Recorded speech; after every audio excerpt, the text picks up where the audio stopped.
Good morning students. आज के इस वीडियो में हम जुलाई मंथ के कंप्लीट करंट अफेयर्स देखेंगे। जहां पर भी किसी भी न्यूज के साथ आपको स्टैटिक पॉइंट की जरूरत होगी वो भी मैं वहीं पे कवर करूंगी। मैंने कोशिश की है कि इस वीडियो के बाद आपको कोई भी इंपॉर्टेंट न्यूज स्किप ना हो। So watch the video till the end and let's begin. The first हम डिस्कस करते हैं national news. So recently ISRO के PSLV ने सिंगापुर के 7 जो सैटेलाइट्स हैं उनको ऑर्बिट में प्लेस किया है। इसके बारे में डिटेल देखते हैं। इसरो ने PSLV C56 के थ्रू सिंगापुर के DSSAR और 6 और सैटेलाइट लॉन्च किए हैं। इसके जो को पैसेंजर्स हैं मिशन के कौन कौन से हैं, एक तो विलॉक्स AM जो कि एक 23 किलो का टेक्नोलॉजी डेमोन्स्ट्रेटर माइक्रो सैटेलाइट है। दूसरा है आर्केड जिसकी फुल फॉर्म है atmospheric coupling and dynamics explorer जो कि एक एक्सपेरिमेंटल सैटेलाइट है। फिर है स्कूप 2 जो कि एक 3U नैनो सैटेलाइट है जो कि टेक्नोलॉजी डेमोन्स्ट्रेटर पेलोड है। उसके बाद है नूलियन बाय नू स्पेस, ये भी एक एडवांस्ड 3U नैनो सैटेलाइट है जो कि सीमलेस यानी कि बिना किसी भी इश्यू के इंटरनेट ऑफ थिंग्स IoT होता है, internet of things connectivity provide करेगा अर्बन और रिमोट लोकेशंस पर। इसके बाद है ग्लेशियर 2 जो कि एक 3U नैनो सैटेलाइट है, लो अर्थ ऑर्बिट में ये रिवॉल्व करेगा। ORB-12 स्ट्राइडर है जो कि इंटरनेशनल कोलैबोरेशन के अंडर एक सैटेलाइट डेवलप किया हुआ है। आगे बात करते हैं। Wild life institute of India ने कुछ टाइम पहले भारत की टाइगर पॉपुलेशन के रिगार्डिंग कुछ डेटा रिलीज किया था, जिसकी कुछ डिटेल्स देखते हैं जो आपके एग्जाम पॉइंट ऑफ व्यू से इंपॉर्टेंट है। जो wild life institute of India का जो अभी डिटेल्स है डेटा रिलीज हुआ है उसके अकॉर्डिंग भारत में जो टाइगर्स हैं वो अभी कितने हो गए हैं बढ़कर 3682। ये 2018 में थे 2967 जो कि 6% बढ़ गए हैं अभी। ये जो डेटा है इंटरनेशनल टाइगर डे पर रिलीज किया गया था। इससे इंडिया में पूरे दुनिया के अप्रोक्सीमेटली 75% टाइगर्स जो अभी इंडिया होम है उसका इंडिया होस्ट कर रहा है। सबसे ज्यादा टाइगर इंडिया में है मध्य प्रदेश में। लेकिन इस डेटा के अकॉर्डिंग कुछ अनफॉर्चुनेट चीजें हैं। कुछ स्टेट्स जैसे कि अरुणाचल प्रदेश, उड़ीसा, तेलंगाना, छत्तीसगढ़, झारखंड, यहाँ पर टाइगर्स का नंबर कम हुआ है। 18 टाइगर रिजर्व्स हैं जहां पर अभी 10 से भी कम टाइगर रिजर्व्स रह गए हैं जो कि है यूपी का Ranipur tiger reserve, Achanakmar tiger reserve, Indira tiger reserve और उदांती सीता नदी, ये तीनों टाइगर रिजर्व है छत्तीसगढ़ में। उसके बाद है झारखंड का पलामऊ टाइगर रिजर्व, महाराष्ट्र का bore and Sahyadri tiger reserve, Orissa का सतकोसिया टाइगर रिजर्व। उसके बाद है राजस्थान का मुकुंदर रामगढ़ विषधरी टाइगर रिजर्व, तेलंगाना का कवल टाइगर रिजर्व, तमिलनाडु का कलकड़ मुंदूथराई टाइगर रिजर्व और असम का नमेरी टाइगर रिजर्व, मिजोरम का डेम्पा टाइगर रिजर्व, अरुणाचल प्रदेश के Pakke Kamlang and Namdapha tiger reserve and West Bengal का बक्सा टाइगर रिजर्व। ये सभी जो टाइगर रिजर्व्स हैं 18 टाइगर रिजर्व्स हैं जहां पर 10 से भी कम टाइगर जो है अभी बचे हैं। ये जो टाइगर रिजर्व है आपसे डायरेक्टली भी पूछ ले जा सकते हैं कि ये वाला टाइगर रिजर्व कौन से स्टेट में है। हमने अगर आप हमें फॉलो करते हो MCQs वीडियो में एक एक करके कवर कर लिए हैं। अगर आप फॉलो करते हो आपकी रिविजन हो गई और अगर आप नए हो तो आपके लिए नई इंफॉर्मेशन हो गई। Apart from all India tiger estimation 2022 report, एक रिपोर्ट और भी जो wild life institute of India ने दी है, रिजर्व्स और मैनेजमेंट इफेक्टिवनेस और इवेल्युएशन रिपोर्ट भी रिलीज की गई है। जो हमारे देश के 6 ऐसे टाइगर रिजर्व्स हैं जहां जिनको कैट अवार्ड्स भी दिए गए हैं। कौन कौन से हैं? Kali tiger reserve, Melghat tiger reserve, Pilibhit tiger reserve, Tadoba Andhari tiger reserve, नमेगांव टाइगर रिजर्व और पेरियार टाइगर रिजर्व। अगर आपको ये टाइगर रिजर्व्स ये जो 6 हैं इनके आपको स्टेट्स पता है कि कौन सा टाइगर रिजर्व कहां पर लोकेटेड है तो tell me in the comment section below. इसी से रिलेटेड अभी मैंने आपको बताया था कि उड़ीसा का सतकोसिया टाइगर रिजर्व भी था जहां पर जो टाइगर्स हैं वो 10 से भी कम हैं। लेकिन इसके साथ साथ अभी एक और जो बहुत ही अनफॉर्चुनेट एक न्यूज है कि उड़ीसा के जो सतकोसिया टाइगर रिजर्व है वहां पर अभी एक भी टाइगर नहीं बचा। अगर इसके अलावा कुछ और डिटेल्स देखें, हमने देखा था कि सबसे ज्यादा जो टाइगर्स हैं वो कहां पर हैं भारत में? मध्य प्रदेश में। इसके अलावा दूसरे नंबर पर है कर्नाटका में। और जो उड़ीसा है वहां पर अभी टोटल 20 टाइगर्स हैं। पहले 2018 में 28 टाइगर्स थे जो कि कम हुए हैं। 2006 में 45 टाइगर्स थे तो कम होते होते जा रहे हैं ये। लेकिन इसके अलावा जो सिमलीपाल टाइगर रिजर्व है ये भी हमने कवर किया था। जहां पर यहाँ पर जो पॉजिटिव ट्रेंड देखने को मिला है, यहाँ पर 2018 में 8 टाइगर थे और 2022 में अभी 16 टाइगर रिजर्व हो गई हैं। तो ये सभी पॉइंट्स आपको ध्यान रखने हैं, डायरेक्टली स्टेटमेंट्स में आपको पूछा जा सकता है। नेक्स्ट हम बात करते हैं यूसीसी की। आपको पता होगा यूनिफॉर्म सिविल कोड बहुत टाइम से न्यूज में चल रहा है, डेली या एक दिन छोड़ के अल्टरनेट डेज पर इसके बारे में न्यूज या फिर कोई एडिटोरियल न्यूज़पेपर में आ रहा है। तो आपको यूनिफॉर्म सिविल कोड के बारे में ये पता होना चाहिए कि ये है क्या। एक्चुअल में यूनिफॉर्म सिविल कोड एक ऐसे कोड को या ग्रुप ऑफ लॉज को रिप्रेजेंट करता है जो कि देश के सभी नागरिकों पे इम्प्लीमेंट हो गए, चाहे वो किसी भी रिलीजन के हैं, किसी भी कल्चरल एफिलिएशन से बिलोंग करते हैं। फॉर एग्जाम्पल, अगर कोई हिंदू है, कोई मुस्लिम है, कोई क्रिश्चियन है, इन सभी के मैरिज के जो रिचुअल्स हैं, लॉज हैं, अभी फिलहाल करंटली डिफरेंट है। लेकिन जो यूनिफॉर्म सिविल कोड है ये कहता है कि कोई भी पर्सनल मैटर है, जैसे मैरिज हो गई, डिवोर्स हो गया, एडॉप्शन हो गई, इनहेरिटेंस हो गया, सक्सेशन हो गया, सभी सिटीजन्स पे सेम लगेंगे, चाहे वो किसी भी रिलीजन से बिलोंग करते हो। इसका पर्पस क्या है कि जो अभी डाइवर्स पर्सनल लॉज हैं, रिलीजियस बिलीव्स पर बेस्ड हैं, उनको रिप्लेस करके एक कॉमन जो है कोड हम इम्प्लीमेंट कर दें। अगर हम बात करें पॉलिटी पॉइंट ऑफ पर्सपेक्टिव से, तो ये यूसीसी है, यूनिफॉर्म सिविल कोड है, वो डीपीएसपी के directive principle of state policy के आर्टिकल 44 के अंडर जो भारत की कॉन्स्टिट्यूशन में ये स्टेट करता है। आर्टिकल 44 क्या कहता है कि state shall endeavour to secure for its citizens uniform civil code throughout the territory of India. के स्टेट को पूरे टेरिटरी में, भारत की पूरी टेरिटरी में यूनिफॉर्म सिविल कोड एक जो है इम्प्लीमेंट करना चाहिए। यूसीसी जो है it is unlikely to be, जो अभी स्टेटमेंट दी गई है एक बीजेपी गवर्नमेंट के द्वारा कि जो 2024 के इलेक्शंस हैं उसके पहले इसको पुश नहीं किया जाएगा। तो ये अभी स्टेटमेंट दी गई है, ये एक जो पॉलिटिकल स्टेटमेंट है आपके लिए इतनी इंपॉर्टेंट नहीं है, लेकिन जो डिटेल्स आपको पता होनी चाहिए वो मैंने आपको बता दी है। नेक्स्ट हम बात करते हैं जो अभी रिसेंटली मिनिस्टर हैं ज्योति आदित्य सिंधिया जी, इन्होंने एक स्टेटमेंट दी है कि अनयूज्ड उड़ान रूट्स हैं, it will be up for rebidding, उसको दोबारा रीबिडिंग के लिए, बिड लगाने के लिए अवेलेबल होंगे वो। सो जो डिसकंटिन्यूड रूट्स हैं, अभी जो रीजनल कनेक्टिविटी स्कीम थी उसके अंदर जो ऐसे रूट है जो अभी नहीं यूज हो रहे, उनको दोबारा से बिडिंग के लिए यूज किया जाएगा, ये मिनिस्टर ने स्टेटमेंट दी है। तो उड़ान क्या है वो आपको पता होना चाहिए। उड़ान की फुल फॉर्म है उड़े देश का आम नागरिक। ये जो स्कीम है मिनिस्ट्री ऑफ सिविल एविएशन ने लॉन्च की थी 2016 में, 2016 की नेशनल सिविल एविएशन पॉलिसी के एज अ पार्ट। इसका एम क्या था, जो रीजनल एयरपोर्ट डेवलपमेंट है, रीजनल क्या है, रीजन लोकल इंडिया में जो रीजनल एयरपोर्ट डेवलपमेंट की जाएगी और कनेक्टिविटी को बढ़ाया जाएगा। ये स्कीम 10 सालों के लिए एप्लीकेबल है। ऑब्जेक्टिव्स क्या है, एक तो जो रिमोट एरियाज हैं, रीजनल एरियाज है इंडिया के, वहां पर एयर कनेक्टिविटी को इम्प्रूव किया जाएगा। जो रिमोट एरियाज है उनकी डेवलपमेंट होगी, ट्रेड एंड कॉमर्स को एनहांस किया जाएगा, टूरिज्म को एक्सपेंड किया जाएगा।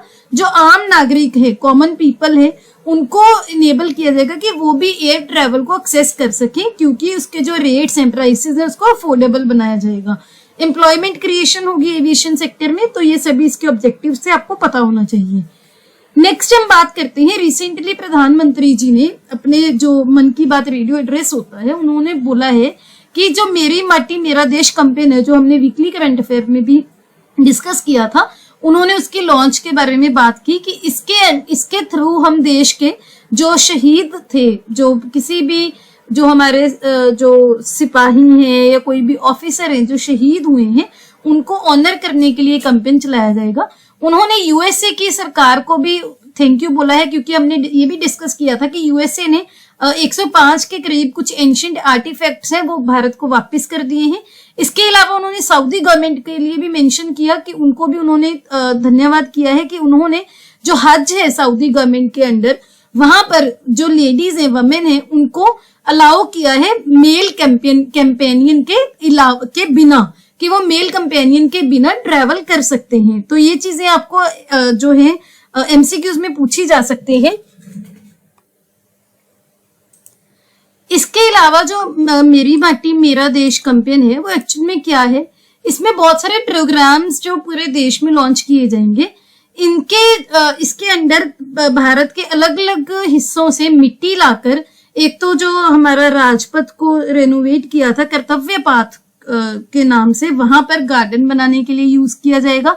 इसके अलावा ये जो शहीद हैं हमारे, जो ल्यूमिनरीज हैं, उनके लिए इंस्क्रिप्शंस बनाई जाएंगी बहुत लाखों पंचायत में इसी मिट्टी को यूज करके एज अ पार्ट ऑफ अमृत कलश यात्रा। इसमें क्या होगा, सॉइल होगी जो 7500 अर्न्स में, अर्न्स क्या होते हैं जैसे मटके होते हैं वैसे, और सैपलिंग्स जो छोटे छोटे पौधे होते हैं वो भी जो हैं कंट्री के सारे अलग अलग कोनों में वो लगाए जाएंगे। इस मिट्टी में ये जो सैपलिंग्स है अर्न्स में लगाई जाएंगी। एक अमृत वाटिका बनाई जाएगी as near the national war memorial. उसमें क्या होगा, जो देश के अलग अलग कोनों से मिट्टी लाई जाएगी वो, और जो सैपलिंग्स है छोटे छोटे पौधे जो लाई जाएंगे उनको फ्यूज करके इकट्ठा करके वहां पर एक अमृत वाटिका बनाई जाएगी जो कि एक भारत श्रेष्ठ भारत को सिंबलाइज करेगी। तो ये सभी पॉइंट्स आपको पता होना चाहिए। नेक्स्ट हम बात करते हैं, वर्ल्ड का लार्जेस्ट म्यूजियम है भारत में अभी बनेगा, उस पे काम चल रहा है। लास्ट वीक जब हमारे प्रधानमंत्री जी ने दिल्ली में इंटरनेशनल एग्जीबिशन कम कन्वेंशन सेंटर कम्प्लेक्स इनॉग्रेट किया था, तो उन्होंने बोला था कि पूरी दुनिया का सबसे बड़ा म्यूजियम जिसका नाम होगा युग युगीन भारत, ये दिल्ली में बनेगा, जो कि 8 थीमेटिक जोन्स में डिवाइड होगा, जिसमें historical events, personalities, ideas, achievements, Bharat के जो पास्ट से लेके अभी प्रेजेंट तक सभी चीजें इंपॉर्टेंट जो सिग्निफिकेंट अचीवमेंट्स हैं उनको वहां पर म्यूजियम में दिखाया जाएगा। उसको आप बोल सकते हो शोकेस किया जाएगा। यहाँ पर जो भारत की सभ्यता है उसके 5000 सालों की स्टोरी बताई जाएगी, तो ये आपको पता होना चाहिए। नेक्स्ट हम बात करते हैं, रिसेंटली हमारे फाइनेंस मिनिस्टर निर्मला सीतारमण जी ने एक स्टेटमेंट दी है कि हम 4 आईज जो है उस पे काम कर रहे हैं इंडिया को 2047 तक डेवलप्ड नेशन बनाने के लिए। अभी हमारा भारत जो है डेवलपिंग नेशन की कैटेगरी में आता है। तो हमारे फाइनेंस मिनिस्टर जी ने बोला है जो 4 आईज हैं जिसपे गवर्नमेंट फोकस कर रही है वो क्या है, infrastructure, investment, innovation and inclusiveness. इस पे काम करके जो 2047 तक हम भारत को डेवलप्ड नेशन बना देंगे। पिछले 3 से 5 साल में कंसिस्टेंटली लगातार जो गवर्नमेंट का एक्सपेंडिचर है इंफ्रास्ट्रक्चर बिल्डिंग के लिए वो भी बढ़ाया है, वो अभी 2023-24 तक 10 लाख करोड़ पहुंच जाएगा। इसके अलावा जो इन्वेस्टमेंट वाला जो सेकंड आई है उसमें क्या होगा, ग्रेटर पार्टिसिपेशन पब्लिक और प्राइवेट सेक्टर की उसमें इंक्लूड की जाएगी। इनोवेशन के अंडर क्या होगा, गवर्नमेंट ने बहुत सारे एरियाज वो ओपन किए हैं जिसमें स्पेस, न्यूक्लियर एनर्जी और फॉसिल फ्यूल से बाहर आने के लिए रिन्यूएबल एनर्जी पे काम करने के लिए हम इनोवेशन पे काम करेंगे, अलग अलग आइडियाज को इनकॉर्पोरेट करेंगे। जो 4th आई है इंक्लूसिवनेस, उसमें क्या है कि हम 25 साल में डेवलप्ड नेशन बनने के लिए जो है एम कर रहे हैं, जिसमें हम इंक्लूसिवनेस को फोकस करेंगे। दैट मीन्स भारत के हर सेक्शन को, आम नागरिक को, हर नागरिक को जो बेनिफिट है हर चीज से, इन्वेस्टमेंट से, रिफॉर्म से, हर इंसान को उसका बेनिफिट पहुंचाया जाएगा। जो भी भारत की गवर्नमेंट की स्कीम है वो आम नागरिक तक पहुंचाई जाएगी। तो ये इनकी सारी डिटेल थी। नेक्स्ट हम बात करते हैं, इलेक्शन कमीशन ऑफ इंडिया ने बोला है कि वो डिजिटल वाउचर्स एक लॉन्च करेंगे पॉलिटिकल पार्टीज के लिए, जिसकी हेल्प से उनको टाइम अलॉट किया जाएगा ऑल इंडिया रेडियो और दूरदर्शन पर कैंपेनिंग के लिए जब भी इलेक्शंस होंगे। तो एक्चुअल में क्या है, election commission of India political parties को कुछ टाइम वाउचर्स जो है 5 मिनट 10 मिनट ऐसे डिनोमिनेशन के डिफरेंट डिनोमिनेशन के वाउचर्स जो है वो देगी। इसका क्या होगा, जो भी पार्टी के पास जितने डिनोमिनेशन के वाउचर होंगे वो यूज करके इलेक्शंस के टाइम ऑल इंडिया रेडियो और जो दूरदर्शन पर टेलीकास्ट में उनको टाइम दिया जाएगा अपना कैंपेन करने के लिए। वो जो है वो पार्टीज को इंडिपेंडेंस होगी कि वो आप कोई भी कैंडिडेट चूज कर सकते हो जो कैंपेनिंग में इसमें कैंपेनिंग करेगा ऑल इंडिया रेडियो और दूरदर्शन पे। ये जो स्कीम है डिजिटल वाउचर्स वाली, ये 16 जनवरी 1998 को नोटिफाई की गई थी। कहां पर, रिप्रेजेंटेशन ऑफ पीपल एक्ट 1951 के अंडर। तो इसका एक स्टेट्यूटरी बेसिस है। इसका एम क्या है कि गवर्नमेंट ओन्ड इलेक्ट्रॉनिक मीडिया है वहां पर इलेक्शंस के लिए सभी को इक्विटेबल एक्सेस दिया जाए। आगे बात करते हैं, हमारी गवर्नमेंट ने recently non basmati white rice का एक्सपोर्ट बैन किया है। आपको ये पॉइंट याद रखना है। इसका रीजन क्या है कि हम इसका एक्सपोर्ट ना करके भारत में ही इसकी क्वांटिटी पर, इसके स्टॉक पर ध्यान देंगे, सो दैट स्टॉक की कमी की वजह से भारत में व्हाइट राइस के, नॉन बासमती व्हाइट राइस के प्राइसेस ना बढ़े और लोगों को महंगाई इसमें फेस ना करनी पड़े। तो ये न्यूज आपको ध्यान रखनी है। आगे बात करते हैं, रिसेंटली हमारे लोकसभा में ऑपोजिशन ने मोदी गवर्नमेंट के अगेंस्ट एक नो ट्रस्ट मोशन प्लान किया था। तो नो कॉन्फिडेंस मोशन क्या है वो देखते हैं। नो कॉन्फिडेंस मोशन एक पार्लियामेंट्री मोशन है जो कि लोकसभा में ही अकेला मूव होता है इंटायर काउंसिल ऑफ मिनिस्टर के अगेंस्ट, जिससे ये जो वो जाहिर करते हैं कि जो अभी रूलिंग गवर्नमेंट है वो कैपेबल नहीं है कि वो अभी हमारे पे जो भी पोजीशन होल्ड कर रहे हैं, जो रिस्पॉन्सिबिलिटी होल्ड कर रहे हैं वो कर सकें। तो उनके अगेंस्ट एक दिखाते हैं वो नो कॉन्फिडेंस मोशन के थ्रू कि हमारा आप पे विश्वास उठ गया है, तो आप पे हमें ये चीज जो रिस्पॉन्सिबिलिटी है, आप हमें फिट नहीं दिखते कि आप ये पोजीशन होल्ड कर सको।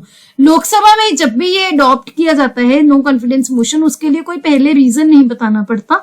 ये जो मोशन है ये सिर्फ लोकसभा में ही अंडर रूल 198 वहां पर ही ये इंट्रोड्यूस किया जाता है। जब ये मोशन वहां पर रिलीज किया जाता है, हम बोल सकते हैं इंट्रोड्यूस किया जाता है, तो जो लोकसभा के स्पीकर हैं अगर उनको लगता है कि वो सेटिस्फाई होते हैं तो वो पूरे मोशन को हाउस को पूछते हैं कि क्या मोशन को अडॉप्ट किया जा सकता है या नहीं।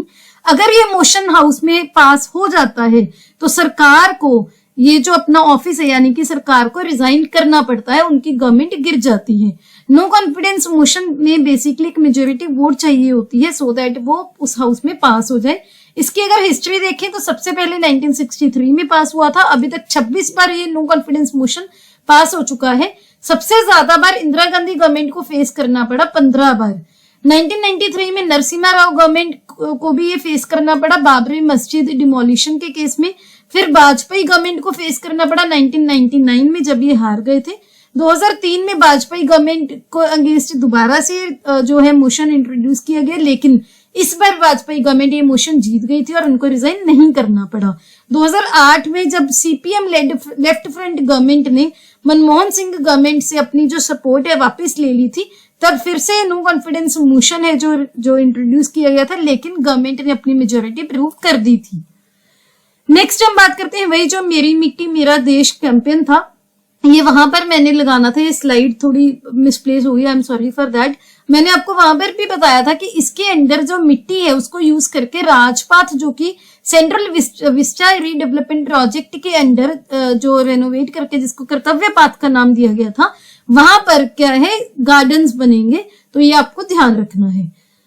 यहाँ ये हमने अभी डिस्कस किया कि अभी जो हमारे प्रधानमंत्री जी ने इंटरनेशनल एग्जीबिशन कम कन्वेंशन सेंटर जो इनॉग्रेट किया था, उसी टाइम में ये अनाउंस किया था कि सबसे दुनिया का बड़ा म्यूजियम भी दिल्ली में बनाया जाएगा। तो अगर क्वेश्चन आता है कि इंटरनेशनल एग्जीबिशन कम कन्वेंशन सेंटर कहाँ पर है, न्यू दिल्ली में, इसका काम क्या होगा, जो भी इंटरनेशनल लेवल की बड़ी बड़ी मीटिंग्स होंगी, अभी जैसे सितंबर में G20 मीटिंग भी यहाँ पर होने वाली है, वो इस कन्वेंशन सेंटर में होंगी। ये आप इसके विजुअल्स भी देख सकते हो, बहुत बड़ा बनाया गया है ये। जब भी कोई इंटरनेशनल लेवल की बड़ी मीटिंग होगी यहाँ पर होस्ट की जाएगी। आईसीसी इंडिया का लार्जेस्ट कॉन्फ्रेंस और एग्जीबिशन वेन्यू होगा। नेक्स्ट बात करते हैं G20 थिंक की, जो कि इंडियन नेवी ने लॉन्च किया है 2nd एडिशन। G20 थिंक क्या है, नेशनल और इंटरनेशनल लेवल पर क्विज कंपटीशन है जो कि 9th से 12th क्लास के बच्चों के लिए डिजाइन किया गया है, तो वो इसमें पार्टिसिपेट कर सकते हैं। आगे बात करते हैं, अभी 3 स्लाइड्स आपको कंटिन्यूशन में दिखेंगी। रिसेंटली कॉलेजियम ने 2 हाई कोर्ट के चीफ जस्टिस का नाम दिया था कि उनको सुप्रीम कोर्ट के जजेस बना दिया जाए। तो यहाँ पर एक तो ये स्टैटिक पॉइंट आपको पता होना चाहिए कि सुप्रीम कोर्ट के जो जजेस हैं वो प्रेसिडेंट अपॉइंट करते हैं under clause 2 of article 124 of the Indian constitution. इस अपॉइंटमेंट के लिए जो प्रेसिडेंट हैं वो सुप्रीम कोर्ट के जजेस को और हाई कोर्ट के जजेस को कंसल्ट करते हैं इन्फॉर्म्ड अपॉइंटमेंट्स बनाने के लिए। ये जो नए 2 जजेस हैं कौन कौन से हैं, एक तो है जस्टिस SV भट्टी, इसके बाद है जस्टिस उज्जवल भुआन। तो ये जो है दोनों जजेस सुप्रीम कोर्ट के नए जजेस बन गए हैं।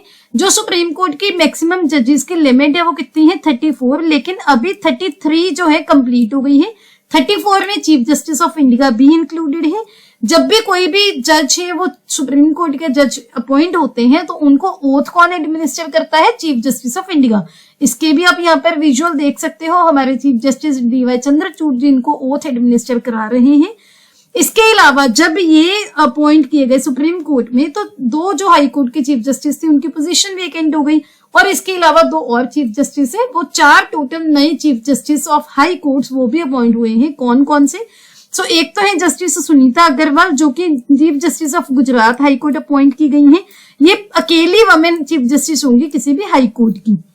इसके अलावा सेकंड है जस्टिस आलोक आराध्य जी, जो कि तेलंगाना हाई कोर्ट के चीफ जस्टिस बनाए गए हैं, क्योंकि आपको पता होगा कि इनके जो तेलंगाना के जस्टिस चीफ जस्टिस से पहले जस्टिस उज्जवल पुहान जी वो अभी सुप्रीम कोर्ट के जज बन गए हैं, तो उनकी जगह पर जस्टिस आलोक आराध्य जी हाई कोर्ट के तेलंगाना हाई कोर्ट के चीफ जस्टिस बने हैं।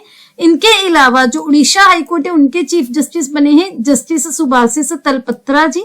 इसके बाद है जो अभी चीफ जस्टिस थे केरला हाई कोर्ट के, वो अभी सुप्रीम कोर्ट के जज बन गए हैं, तो उनकी जगह पर जस्टिस आशीष जितेंद्र देसाई जी हैं, जो कि केरला हाई कोर्ट के चीफ जस्टिस बने हैं।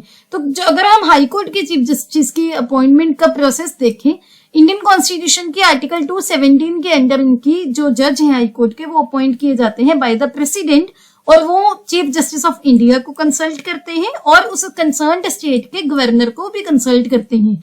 लेकिन अगर हाई कोर्ट के चीफ जस्टिस के अलावा दूसरे जजेस की अपॉइंटमेंट हो तो उस हाई कोर्ट के चीफ जस्टिस को भी कंसल्ट किया जाता है। हाई कोर्ट के जो जजेस हैं उनको उनके नाम कौन रिकमेंड करता है? कोलिजियम। जैसे सुप्रीम कोर्ट के जजेस के नाम भी कोलिजियम रिकमेंड करता है। हाई कोर्ट के जजेस को रिकमेंड करने के लिए जो कोलिजियम है इसमें चीफ जस्टिस ऑफ इंडिया है और 2 सीनियर मोस्ट जजेस रहते हैं। ये जो रिकमेंडेशन है चीफ मिनिस्टर को भेजी जाती है, जो बाद में गवर्नर को एडवाइस करते हैं कि आप ये जो प्रपोजल है यूनियन लॉ मिनिस्टर को भेज दीजिए। इन जो भी ये नाम होते हैं इनको रिकमेंडेशन यूनियन लॉ मिनिस्टर को भेजा जाता है। कोलिजियम सिस्टम अपॉइंटमेंट और ट्रांसफर ऑफ जजेस के लिए जो फॉलो किया जाता है, जो कि सुप्रीम कोर्ट के जजेस के थ्रू ही इवॉल्व हुआ है, ना कि पार्लियामेंट के एक्ट के थ्रू। तो ये चीज आपको याद रखनी है। आप अपनी पॉलिटी के बुक्स में पढ़ते होगे फर्स्ट जज केस, सेकंड जज केस, थर्ड जज केस, तो उसी के through time to time supreme court की जो जजमेंट्स है उसके थ्रू इसकी एवोल्यूशन भी हुई है। आगे बात करते हैं इस मंथ की सबसे ज्यादा इंपॉर्टेंट न्यूज की, चंद्रयान 3 की। सो इसकी जो डिटेल्स देखते हैं, यहाँ पर आप देख सकते हैं success of Chandrayaan 3 launch vehicle gives Gaganyaan a leg up, India's third lunar odyssey commences with perfect launch. ये जो है ये हमारे चीफ साइंटिस्ट हैं ऋतु श्रीवास्तव जी, जिन्होंने ये जो चंद्रयान 3 मिशन को लीड किया है। इसकी डिटेल्स अभी देखते हैं। चंद्रयान 3 मिशन एक फॉलो मिशन है चंद्रयान 2 का। आपको पता होगा कि चंद्रयान 2 मिशन पहले लॉन्च किया गया था, जो चंद्रमा पर बिल्कुल पहुंच के जिसका कनेक्शन टूट गया था अनफॉर्चुनेटली, तो उसी के एक फॉलो ऑन मिशन की तरह ये जो मिशन है लॉन्च किया गया है। इसरो ने इसको लॉन्च किया है। इसका काम क्या है? एंड टू एंड कैपेबिलिटी को डेमोन्स्ट्रेट करना, किसमें? सेफ लैंडिंग और रोविंग में, इसके चंद्रमा के सरफेस पर, चांद के सरफेस पर। इस वाले मिशन में क्या क्या है? एक लैंडर है, एक रोवर है, एक प्रोपल्शन मॉड्यूल है। ये है LVM-3 जो लॉन्च व्हीकल है, उसके थ्रू श्रीहरिकोटा से लॉन्च किया गया है। प्रोपल्शन मॉड्यूल में लैंडर और रोवर कॉन्फ़िगरेशंस कैरी करेगा लूनर ऑर्बिट के 100 किलोमीटर तक। उसके बाद इसमें शेप पेलोड भी है, जिसकी फुल फॉर्म है स्पेक्ट्रोपोलैरिमीटर ऑफ हैबिटेट प्लैनेट अर्थ। वो क्या करेगा? जो अर्थ है लूनर ऑर्बिट से अर्थ के स्पेक्ट्रल और पोलैरिमेट्रिक मेजरमेंट को स्टडी करेगा। लैंडर की अगर बात करें तो लैंडर में एक तो चेस्ट है, जिसकी फुल फॉर्म है चंद्रस सरफेस थर्मोफिजिकल एक्सपेरिमेंट, जो क्या काम करेगा? थर्मल कंडक्टिविटी और टेम्परेचर को मेजर करेगा। इल्सा है instrument for lunar seismic activity, जो सिज्मिसिटी को मेजर करेगा लैंडिंग साइट पर। LP है जिसकी फुल फॉर्म है लैंगमुयर प्रोब, जो कि प्लाज्मा डेंसिटी और उसकी वेरिएशन को एस्टिमेट करेगा। इसके अलावा पैसिव लेजर एक रेट्रो रिफ्लेक्टर एरे है नासा का, जो अकोमोडेट किया गया है लूनर लेजर रेंजिंग स्टडीज के लिए। रोवर की अगर बात करें जिसका नाम है प्रज्ञान, उसमें एक तो APXS है जिसकी फुल फॉर्म है अल्फा पार्टिकल एक्सरे स्पेक्ट्रोमीटर। इसके अलावा लिब्स है laser induced breakdown spectrometer spectroscope, जो कि एलिमेंटल कंपोजिशन है जो लैंडिंग साइट की वो स्टडी करेगा। चंद्रयान 3 के मिशन ऑब्जेक्टिव्स क्या है? एक तो चंद्रमा के सरफेस पर सॉफ्ट लैंडिंग और उसको डेमोन्स्ट्रेट करना, मून पर रोवर की रोमिंग को डेमोन्स्ट्रेट करना, और साइंटिफिक एक्सपेरिमेंट्स हैं जो वहां पर इन सिटू साइंटिफिक एक्सपेरिमेंट्स को कंडक्ट करना। ये जो इसका रोवर है प्रज्ञान, जब ये चांद के सरफेस पर चलेगा, आप यहाँ पर पिक्चर में देख सकते हो, तो जो भारत का नेशनल एम्बलम है, नेशनल एम्बलम क्या है, जो सारनाथ में अशोका की लाइन कैपिटल है, यहाँ पर आप देख सकते हो, इसका छाप छोड़ेगा। और इसके साथ साथ इसरो की प्रेजेंस को भी छाप छोड़ने के लिए वहां पर ये जो सिंबल्स है वहां पर इसकी छाप छोड़ेगा, इसरो के और नेशनल एम्बलम के। तो इसका भी आपको ध्यान रखना है। नेक्स्ट बात करते हैं, रिसेंटली मिनिस्ट्री ऑफ कोल ने एक टारगेट सेट किया है कि वो 2030 तक 100 मिलियन टन ऑफ कोल को गैसिफाई करेंगे। तो इसमें 6000 करोड़ का जो बजट है वो इसमें आप बोल सकते हो कि लगाया गया जाएगा। इसमें क्या होगा, जो कोल और लिग्नाइट गैसिफिकेशन प्रोजेक्ट है, गवर्नमेंट पब्लिक सेक्टर अंडरटेकिंग और प्राइवेट सेक्टर के लिए कंसीडर किया जाएगा। मिनिस्ट्री का मानना है कि अगर ये गैसिफिकेशन टेक्नोलॉजी है उसको अडॉप्ट करके भारत का कोल सेक्टर है उसको ट्रांसफॉर्म कर सकते हैं, और जो भारत नेचुरल गैस के लिए बाकी देशों से इंपोर्ट पे डिपेंडेंट है वो भी कम हो जाएगा। नेचुरल गैस की इंपोर्ट के लिए जो डिपेंडेंसी है मेथेनॉल की, अमोनिया की या बाकी की प्रोडक्ट्स की, सभी के लिए डिपेंडेंस इंपोर्ट्स पर कम हो जाएगी। ये जो कोल गैसिफिकेशन की डिप्लॉयमेंट है ये भारत के आत्मनिर्भर विजन को भी सपोर्ट करेगा, जॉब क्रिएशन को सिमुलेट करेगा, और जो भारत का इंपोर्ट है 2030 तक वो भी काफी लेवल तक कम कर देगा। आगे बात करते हैं, रिसेंटली सेंट्रल गवर्नमेंट ने एक नोटिफिकेशन रिलीज की है कि जो goods and services tax network है जीएसटीएन, उसको पीएमएलए के under, prevention of money laundering act के अंडर लाया गया है। इससे क्या होगा, जो भी जीएसटीएन के पर इंफॉर्मेशन स्टोर्ड है वो भी पीएमएलए एक्ट के साथ शेयर होगी, जिससे जो एनफोर्समेंट डायरेक्टरेट है इस डेटा को यूज करके और ज्यादा केसेस हैं जो सॉल्व कर सकेगी इफेक्टिवली। जो लोग टैक्स इवेड करते हैं, टैक्स नहीं भरते, मैनिपुलेट करते हैं डॉक्यूमेंट्स, उसके अगेंस्ट भी, उनके अगेंस्ट भी स्टेप्स लिए जा सकते हैं, एक्शन लिया जा सकता है। जो भी जीएसटी के अंडर क्राइम्स है, fake input tax credit, fake invoices, सभी चीजें पीएमएलए एक्ट के अंडर इंक्लूड की जाएंगी। आगे बात करते हैं, रिसेंटली गवर्नमेंट ने डेटा प्रोटेक्शन बिल को एक अपनी नोट दी है, अप्रूवल दिया है, तो उसकी डिटेल्स देखते हैं। इसके की फीचर्स क्या है, एक तो है data principal and data fiduciary. डेटा प्रिंसिपल क्या होता है, ऐसे इंडिविजुअल जिनका डेटा कलेक्ट किया जाता है। सपोज मेरा डेटा कलेक्ट किया जा रहा है तो मैं क्या हूं, डेटा प्रिंसिपल। अगर कोई भी बच्चा है जिसकी एज 18 साल से कम है तो उस केस में जो डेटा प्रिंसिपल होंगे या तो उसके पेरेंट्स होंगे या फिर उसके जो गार्डियंस हैं उनको माना जाएगा। डेटा फिड्यूशरी क्या होता है, कोई भी एंटिटी जिसमें इंडिविजुअल, कंपनी, फर्म, स्टेट सभी आएंगे जो ये डिसाइड करेंगे कि जो हम डेटा कलेक्ट कर रहे हैं उसका पर्पस क्या है, उसका मेन एम क्या है, मोटिव क्या है। जो पर्सनल डेटा है उसको क्या चीज से, उसकी क्या डेफिनेशन दी गई है, कोई भी डेटा जिससे हम किसी इंडिविजुअल को आइडेंटिफाई कर पाएंगे। फॉर एग्जांपल, जैसे मेरा कोई डीएनए डेटा है, मेरी डेट ऑफ बर्थ है, या फिर मेरा कोई नाम है, मेरे फादर नेम है, मेरी फैमिली डिटेल्स है, जिसको यूज करके मेरी आइडेंटिफिकेशन की जाएगी, उसको पर्सनल डेटा बोला जा रहा है इस एक्ट में। प्रोसेसिंग का क्या मतलब है, पूरा साइकिल ऑफ ऑपरेशन जिसके थ्रू जो भी पर्सनल डेटा है कैरी किया जाएगा, वो उसका मतलब है प्रोसेसिंग। राइट्स ऑफ इंडिविजुअल्स की बात करें तो उसमें क्या है, एक्सेस टू इंफॉर्मेशन। इसमें क्या होगा कि जो इंडिविजुअल्स हैं उनको बेसिक इंफॉर्मेशन एक्सेस करने का राइट दिया जाएगा। किस लैंग्वेज में, जो हमारे इंडियन कॉन्स्टिट्यूशन के 8th शेड्यूल में 22 शेड्यूल लैंग्वेज जो है उसे किसी भी लैंग्वेज में वो अपना बेसिक इंफॉर्मेशन को एक्सेस कर पाएंगे। राइट टू कंसेंट क्या है, किसी भी इंडिविजुअल को अपनी राइट टू वो कंसेंट देनी पड़ेगी कि मैं कंसेंट देता हूं कि मेरे डेटा को, मेरे रिलेटेड जो भी डेटा है उसको प्रोसेस किया जाए। हर इंसान को ये पता होना चाहिए कि उसका जो पर्सनल डेटा है वो क्या है, जो डेटा फिड्यूशरी लेना चाहता है, कलेक्ट करना चाहता है, किस टाइप का डेटा है, क्या पर्पज है।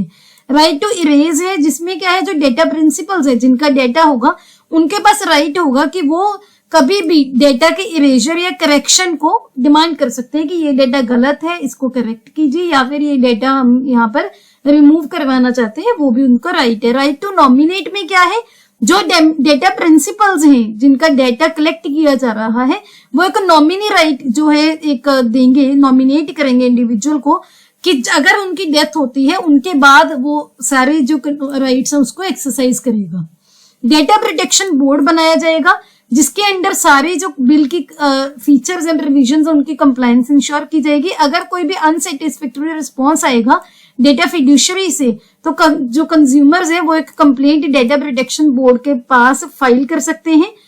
क्रॉस बॉर्डर डेटा ट्रांसफर के रिलेटेड एक प्रोविजन है जिसके अंडर जो डेटा है क्रॉस बॉर्डर लेवल पर स्टोरेज या ट्रांसफर कर सकता है उन देशों के साथ जिनके साथ भारत की फ्रेंडली जो है ट्रीटीज है या कोई भी फ्रेंडली हम कोई भी नोटिस कोई भी चीज फ्रेंडली शेयर करते हैं। फाइनेंशियल पेनल्टीज है जो डेटा फिड्यूशरी है अगर कोई भी सिग्निफिकेंट कोई भी उनको लगेगा कि कोई प्रोविजन रीच की है या फिर फेल हुए हैं वो उससे कंप्लाई करने को तो उनपे पेनल्टी लगाई जाएगी। पेनल्टीज 50 करोड़ से लेकर 500 करोड़ तक हो सकती हैं। डेटा प्रिंसिपल्स अगर वो फाल्स गलत डॉक्यूमेंट सबमिट करेंगे या फिर कुछ भी गलत इंफॉर्मेशन देंगे उनपे भी 10,000 तक का फाइन लगाया जा सकता है। आगे बात करते हैं 23rd addition of SCO summit की। आपको पता होगा कि जो SCO है उसकी अभी जो चेयरमैनशिप है 2023 की भारत के पास है। तो जो 23rd एडिशन था वो वर्चुअली होस्ट किया गया है हमारे प्रधानमंत्री जी के द्वारा। इस बार का इसका थीम क्या था? Towards a secure SCO। Secure की क्या फुल फॉर्म है? सिक्योर से किस चीज को जो है हमने डिस्क्राइब किया है? S for security, E for economic development, C for connectivity, U for unity, R for respect for sovereignty and territorial integrity, E for environmental protection. ये जो समिट है SCO के सभी मेंबर्स के द्वारा अटेंड की गई थी। कौन कौन से? China, Russia, Kazakhstan, Kyrgyzstan, Pakistan, Tajikistan and Uzbekistan. Observer status अभी दिया हुआ है ईरान, बेलारूस एंड मंगोलिया को। ईरान को अभी इसमें परमानेंटली 9th मेंबर बनाने के लिए भी बात चल रही है। तो SCO है जो वो शंघाई 5 ग्रुपिंग्स के बेसिस पर बिल्ड हुई थी। शंघाई 5 में कौन कौन था? रशिया, चाइना, कजाकिस्तान, किर्गिस्तान और ताजिकिस्तान। इंडिया ने पाकिस्तान को अक्यूज किया था कि वो क्रॉस बॉर्डर टेररिज्म में जो है इन्वॉल्व है हर फोरम पर, लेकिन फिर भी इंडिया और पाकिस्तान की आर्म्ड फोर्सेस ने मिलिट्री और एंटी टेररिज्म एक्सरसाइज में पार्टिसिपेट किया है। SCO के जो रीजनल गोल्स हैं वो स्टेबिलिटी और सिक्योरिटी पे फोकस्ड है, लेकिन रिसेंटली रीजन में आपस में कनेक्टिविटी पर भी इसमें फोकस किया गया है। तो आपको ये चीजें ध्यान रखनी है। SCO के इसी जो समिट के दौरान या इसी प्रोविजन इसी प्रैक्टिस के दौरान हमारे प्रधानमंत्री जी ने एक पिच किया था कि हम भाषिणी प्लेटफॉर्म को इंडिया का जो artificial intelligence based language platform है उसका जो उसको शेयर करना चाहते हैं SCO के मेंबर कंट्रीज के साथ, सो दैट जो सभी देश है इनमें जो लैंग्वेज बैरियर है वो खत्म हो जाए। डिजिटल इंडिया भाषिणी क्या है? भारत का आर्टिफिशियल इंटेलिजेंस बेस्ड जो लैंग्वेज ट्रांसलेशन प्लेटफॉर्म है जहां पर आप वॉइस बेस्ड एक्सेस करके कंटेंट क्रिएशन कर सकते हो। इसमें क्या होगा? आर्टिफिशियल इंटेलिजेंस और नेचुरल लैंग्वेज प्रोसेसिंग को रिसोर्सेज को पब्लिक डोमेन में अवेलेबल किया जाएगा सो दैट इंडिया के MSMEs, स्टार्टअप्स, इंडिविजुअल इनोवेटर सभी यूज कर सके। 4 वेज में कंट्रीब्यूशन हो सकेगी। कौन कौन सी? सुनो इंडिया, लिखो इंडिया, बोलो इंडिया और देखो इंडिया। अभी बात करते हैं इंटरनेशनल न्यूज की। सबसे पहले आपको पता होगा कि अभी जो UN और टर्की ब्रोकर्ड डील थी, ग्रीन डील, वो न्यूज में है। तो अफ्रीकन लीडर्स ने बोला है लीव रशिया समिट। उन्होंने रशिया समिट लीव कर दी कि हम ग्रीन डील को जो है साइन किए बिना कि जब तक आप वो करोगे नहीं हम इसमें पार्टिसिपेट नहीं करेंगे। तो जो अफ्रीकन लीडर्स थे वो 2 दिन की मीटिंग अभी जो है रशियन प्रेसिडेंट के साथ वो छोड़ रहे हैं कि क्योंकि उनकी जो रिक्वेस्ट थी एक डील को रिज्यूम करने के लिए जिसके अंडर यूक्रेन से जो ग्रेन है वो फ्लो करता रहेगा, वो डील को इसको बोला गया कि आप साइन कीजिए। तो जुलाई 2022 में डील जो है रशिया और यूक्रेन के बीच में हुई थी जो कि टर्की और UN के द्वारा ब्रोकर की गई थी कि जो यूक्रेन का ग्रेन है, अनाज है, कार्गो शिप्स उनको एक कॉरिडोर के थ्रू ब्लैक सी के में जो कॉरिडोर है उसके थ्रू सेलिंग कर सकेंगे और उसकी ट्रांसपोर्ट होगी। तो रिसेंटली जो रशिया है उसने ये डील से बाहर आया है, उसने एग्जिट कर दी है। तो ये चीज न्यूज में थी, आपको पता होना चाहिए। आगे बात करते हैं नाटो समिट की। नाटो की 2023 की जो समिट है लिथुआनिया की जो कैपिटल है वहां पर हुई थी, विल्नियस नाम की जगह है। तो नाटो के बारे में बात करते हैं। नाटो का फुल फॉर्म है नॉर्थ अटलांटिक ट्रीटी ऑर्गेनाइजेशन, जो कि एक पॉलिटिकल और मिलिट्री अलायंस है जिसमें 31 मेंबर कंट्रीज हैं। 31वां मेंबर लेटेस्ट बना था फिनलैंड। नाटो की जो फॉर्मेशन है 1949 में हुई थी म्यूचुअल डिफेंस और कलेक्टिव सिक्योरिटी के को प्रमोट करने के लिए, जिसके हेडक्वार्टर्स हैं बेल्जियम के ब्रसल्स में। यहाँ पर आप लिथुआनिया का मैप भी देख सकते हो, जिसकी जो राजधानी है विल्नियस, जहां पर अभी नाटो की समिट हुई है। लिथुआनिया जो बाल्टिक सी के साथ भी बॉर्डर शेयर करता है। इसके अलावा लातविया, बेलारूस, पोलैंड के साथ भी इनका जो बॉर्डर लगता है। इसके अलावा लिथुआनिया का जो मैप है आपको देखना चाहिए डिटेल में। नाटो प्लस भी न्यूज में था। नाटो प्लस क्या है? नाटो के जो मेंबर्स हैं वो तो है, इसके अलावा 5 और जो देश है यूएस के एलाइज हैं उनमें और नाटो के मेंबर्स में एक सिक्योरिटी अरेंजमेंट हो। 5 मेंबर्स कौन कौन से allies? Australia, New Zealand, Japan, Israel और साउथ कोरिया। ये क्यों न्यूज में था? क्योंकि यूएस में भी बोला जा रहा है, वो लोग वहां पर पिच किया जा रहा है कि इंडिया को भी इसमें इंक्लूड किया जाए। इसका एम क्या है? ग्लोबल डिफेंस कोऑपरेशन को एनहांस करना, स्ट्रेटेजिक कंपटीशन को, चाइनीज की जो स्ट्रेटेजिक कंपटीशन है उनके साथ, उसको जीतना। इंटरेस्टिंगली जो नाटो प्लस है ये ऑफिशियली नहीं रिकॉग्नाइज किया गया अभी तक नाटो में, तो ये जो पॉइंट आपके लिए इंपॉर्टेंट है, स्टेटमेंट फॉर्म में आपसे पूछ सकते हैं। आगे बात करते हैं H5N1 की। H5N1 से एवियन इन्फ्लुएंजा होता है, मैमल्स में जो है जो इन्फेक्शंस होती हैं। ये H5N1 जो वायरस है इसकी अभी डिटेक्शन रिसेंटली नॉर्वे और जर्मनी में भी रिपोर्ट की गई है।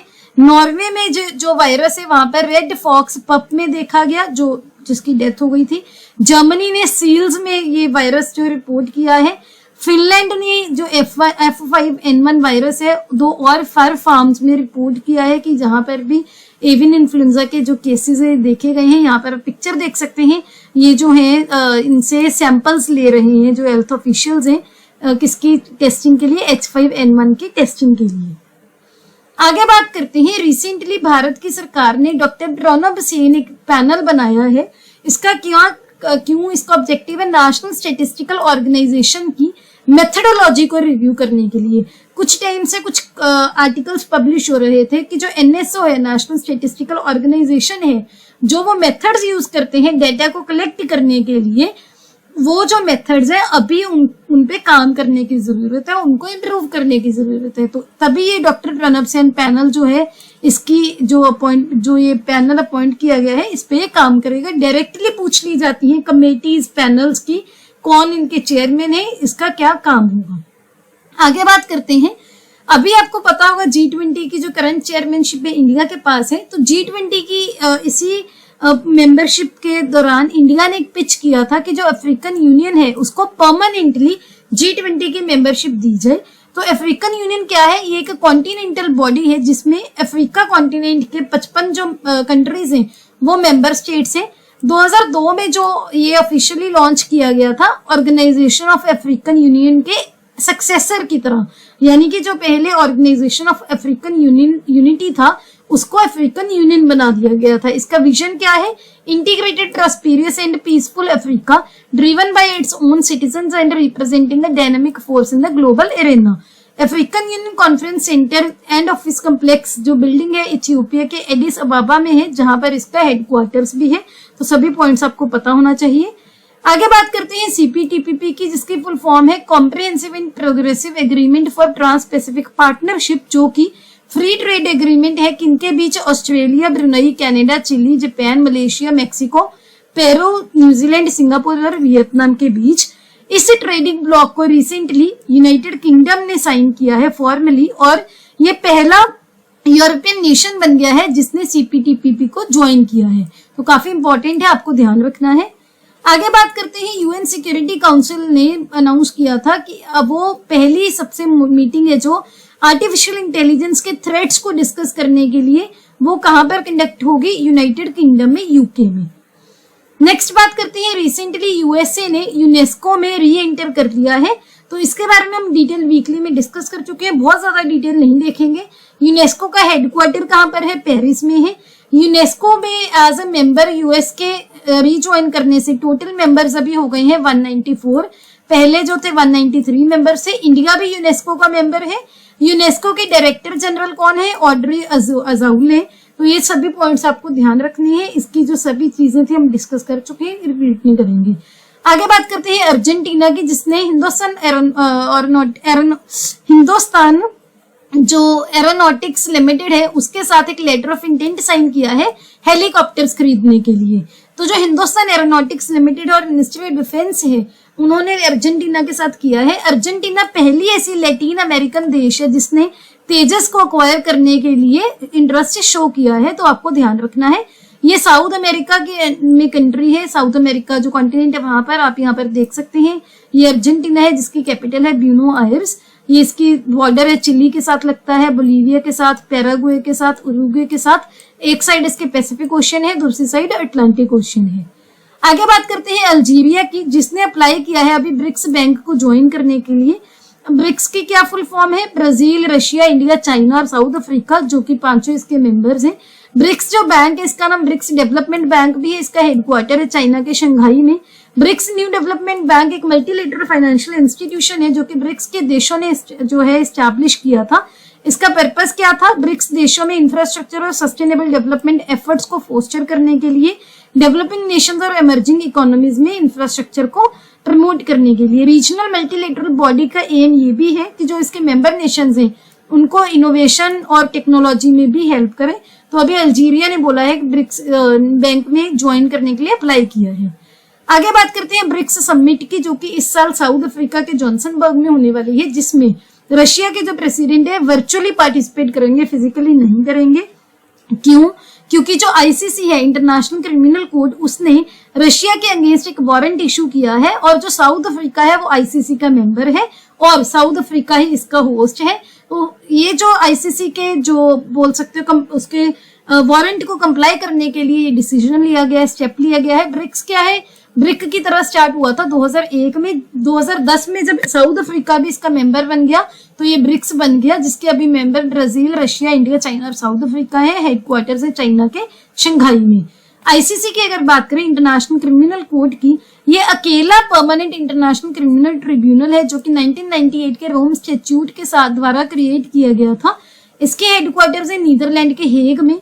ये क्या इन्वेस्टिगेट करता है? कोई भी इंडिविजुअल अगर उनपे कोई भी इंटरनेशनल कम्युनिटी के कंसर्न कोई उसमें क्राइम से वो गिल्टी, उस पे कोई दोष लगाया जाता है, कोई genocide, war crime, crime against humanity, तो उनको ये वारंट इशू करता है, ट्राई इन्वेस्टिगेट करता है।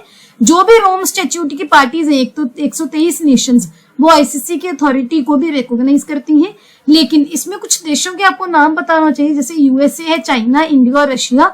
ये आईसीसी की जो है रोम स्टैट्यूट के मेंबर्स नहीं है। आगे बात करते हैं ग्लोबल फूड रेगुलेटर समिट 2023 की, जो कि पहली बार इटली के रोम से बाहर हो रही है। और कहां पर हो रही है? इंडिया के न्यू दिल्ली में। ये जो कॉन्फ्रेंस है food safety and standards authority of India organise करेगा, ministry of health and family welfare के अंडर। आगे बात करते हैं मेकोंग गंगा कॉर्पोरेशन की 12th मीटिंग की, जो कि हमारे एक्सटर्नल अफेयर मिनिस्टर ने को चेयर की है, लाओ पीडीआर के एक्सटर्नल अफेयर मिनिस्टर के साथ। मेकोंग गंगा कॉर्पोरेशन जो एक 6 कंट्रीज के द्वारा इनिशिएटिव लिया गया था, जिसमें इंडिया और 5 और आसियान देश हैं, जिसमें कंबोडिया, लाओपीडिया, म्यांमार, थाईलैंड, वियतनाम है, जो कि टूरिज्म, कल्चर, एजुकेशन, ट्रांसपोर्ट और कम्युनिकेशन के फील्ड में कोऑपरेट करते हैं। आगे बात करते हैं, चाइना ने रिसेंटली दुनिया का पहला world methane fuelled space rocket है वो लॉन्च किया है एक प्राइवेट चाइनीज कंपनी ने, जिसका नाम है जुकुई 2। ये जो है सन सिंक्रोनस ऑर्बिट में एक रिलीज किया गया है। मिथेन पावर्ड इंजन है, इनकी परफॉर्मेंस भी काफी होती है, कॉस्ट काफी कम होती है और जो रीयूजेबल रॉकेट्स हैं उनके लिए ये काफी यूजफुल है। नेक्स्ट बात करते हैं यूनाइटेड अरब एमिरेट्स की, जो कि पहला अरब देश बन गया है जिसको एशिया पैसिफिक मनी लॉन्ड्रिंग में ऑब्जर्वर स्टेटस मिल गया है। ये जो है एपीजी ग्रुप मनी लॉन्ड्रिंग पे एक रीजनल बॉडी है, फाइनेंशियल एक्शन टास्क फोर्स की तरह ही, जो कि मनी लॉन्ड्रिंग पर काम करती है। यूएई जो है ऑब्जर्वर की तरह काम करेगा कनाडा के वैंकूवर में जो प्लीनरी सेशन है वहां पर। आप यहाँ पर इसकी पिक्चर भी देख सकते हैं। नेक्स्ट बात करते हैं, अभी 30 से 31 अगस्त को 2 day India Africa international millet conference होगी, जो कि इंडिया और कीनिया को होस्ट करेंगे। आपको पता होना चाहिए 2023 को यूएन ने इंटरनेशनल ईयर ऑफ मिलेट्स भी अनाउंस किया था इंडिया के एफर्ट्स के बाद। इंडिया में जो है सभी टाइप के 9 जो कॉमनली ट्रेडिशनल मिलेट्स पाए जाते हैं, कौन से? सरगम, pearl millet, finger millet, foxtail millet, proso millet, little millet, barnyard millet, brown top millet and kodo millet. Millet एक ऐसी चीज होती है जो कि काफी न्यूट्रिशियस होती है। सीडेड, इसको स्मॉल सीडेड ग्रासेस बोला की कैटेगरी में जो है रखा जाता है, न्यूट्री सीरियल्स के नाम से इनको जाना जाता है। नेक्स्ट बात करते हैं पेरू की, जिसने रिसेंटली एक इमरजेंसी अनाउंस की थी। क्यों? क्योंकि वहां पर जो उबिनास वल्केनो था, वहां पर वो बोल सकते हो इरप्शंस हुई थी। It is one of the most active वल्केनोज in Peru, जो कि टॉल, स्टीप और कोन शेप्ड टाइप है वल्केनो की। यहाँ पर आप पिक्चर भी देख सकते हैं। तो अगर क्वेश्चन आता है कि उबिनास वल्केनो क्या है, ये एक स्ट्रेटो वल्केनो है जो कि एंडीज माउंटेन के सेंट्रल वल्केनिक जोन में लोकेटेड है। कहां पर? पेरू में, जो कि साउथ अमेरिकन कंट्री है। नेक्स्ट बात करते हैं नीदरलैंड की। नीदरलैंड ने अनाउंस किया है कि वो अपने क्लासरूम्स में नेक्स्ट ईयर से जो मोबाइल फोन्स है वो बैन कर देंगे, सो दैट जो बच्चों की लर्निंग है वो उसको बोल सकते हैं इरप्शन ना हो, सॉरी इंटरप्ट ना हो, वो कहीं से भी डैमेज ना हो, उस पर कोई भी इफेक्ट ना हो। आगे बात करते हैं न्यूजीलैंड की, जो कि दुनिया का पहला देश बन गया है जिसने थिन प्लास्टिक बैग सुपरमार्केट में बैन किए हैं। थिन क्या है? Less than 70 microns thickness. ये जो नया बैन है इसमें प्लास्टिक स्ट्रॉज, सिल्वरवेयर सभी कवर होंगे। तो कौन से देश ने किया है, ध्यान रखना है। अब बात करते हैं स्टेट न्यूज की। सबसे पहले गुजरात, जहां पर इंडिया का पहला सैटेलाइट नेटवर्क पोर्टल साइट होगा, जिसके लिए गुजरात ने लंदन बेस्ड एक वन वेब कंपनी के साथ और department of science and technology के साथ MOU साइन किया है। सैटेलाइट नेटवर्क पोर्टल साइट क्या है? एक सिग्नल और data downlink and uplink terminal की तरह काम करेगा, जिसके थ्रू क्या होगा, डेटा ट्रांसमिट होगा सैटेलाइट ट्रैकिंग एंटीना सिस्टम्स के थ्रू। आगे बात करते हैं मैनग्रोव सेल की, जो कि रिसेंटली वेस्ट बंगाल की गवर्नमेंट ने अनाउंस किया है। मैनग्रोव्स की यहाँ पर पिक्चर देख सकते हो। ये लैंड और जो सी है इनके इंटरफेस पर होता है। ट्रॉपिकल रीजन्स में बहुत ही एक्स्ट्राऑर्डिनरी इकोसिस्टम है, बहुत ही इंपॉर्टेंट है हमारे इन्वायरमेंट के लिए। ये सस्टेनेबल लाइवलीहुड तो प्रोवाइड करता है, लेकिन इसके साथ साथ अगर कोई नेचुरल क्लामिटी आती है उसको उससे भी बचाता है। फॉर एग्जाम्पल बाढ़ आ गई, उससे ये बचाते हैं। तो ये सुंदरबंस है, वन ऑफ द लार्जेस्ट जो मैंग्रोव फॉरेस्ट वर्ल्ड के इंडिया में है, इंडिया के वेस्ट बंगाल में लोकेटेड है। गंगा, ब्रह्मपुत्र और मेघना रिवर के डेल्टास पर लोकेटेड है। तो इन्हीं की कंजर्वेशन के लिए वेस्ट बंगाल ने अनाउंस किया है कि वो मैंग्रोव सेल बनाएंगे। आगे बात करते हैं भारत का पहले कैनबिस मेडिसिन प्रोजेक्ट एक जो है सेट बनाया जाएगा। कहां पर? जम्मू में। किसने ये प्रोजेक्ट अनाउंस किया है? CSIR-IIM ने। इसके अंदर क्या होगा, एक्सपोर्ट क्वालिटी की दवाइयां बनाई जाएंगी जो कि न्यूरोपैथी, डायबिटिक पेन्स वगैरह के लिए यूज होगा। कैनबिस रिसर्च प्रोजेक्ट है, पहला है जो कि इंडिया का PPP प्राइवेट पब्लिक पार्टनरशिप के अंडर कैनेडियन फर्म के साथ लॉन्च किया गया है। आगे बात करते हैं उड़ीसा की, जिसने मिशन शक्ति स्कूटर योजना अनाउंस की है। इसमें क्या होगा, बेनिफिशियरीज को बैंक लोन्स पे इंटरेस्ट सबवेंशन की फैसिलिटी दी जाएगी सो दैट वो एक स्कूटर खरीद सके। उड़ीसा में ही एक लिंगराज टेम्पल है जो कि एक एंशियंट टेम्पल है, वहां की उसकी रीडेवलपमेंट के लिए नींव पत्थर रखा गया है।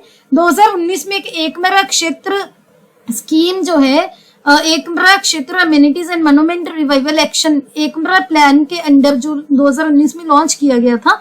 अभी जो है लिंगराज टेम्पल के अराउंड 80 एकड़ जो सराउंडिंग्स है उसको रेनोवेट किया जाएगा।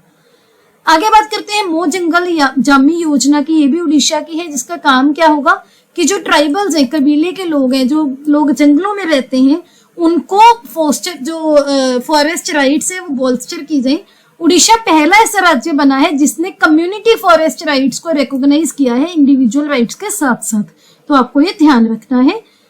आगे बात करते हैं अम्मा पुखारी योजना की। ये भी उड़ीसा की गवर्नमेंट ने लॉन्च किया है। इसके अंडर 2000 से भी ज्यादा जो अर्बन बड़ी वाटर बॉडीज है, अर्बन लोकल बॉडीज की, उसको रिजुविनेट किया जाएगा।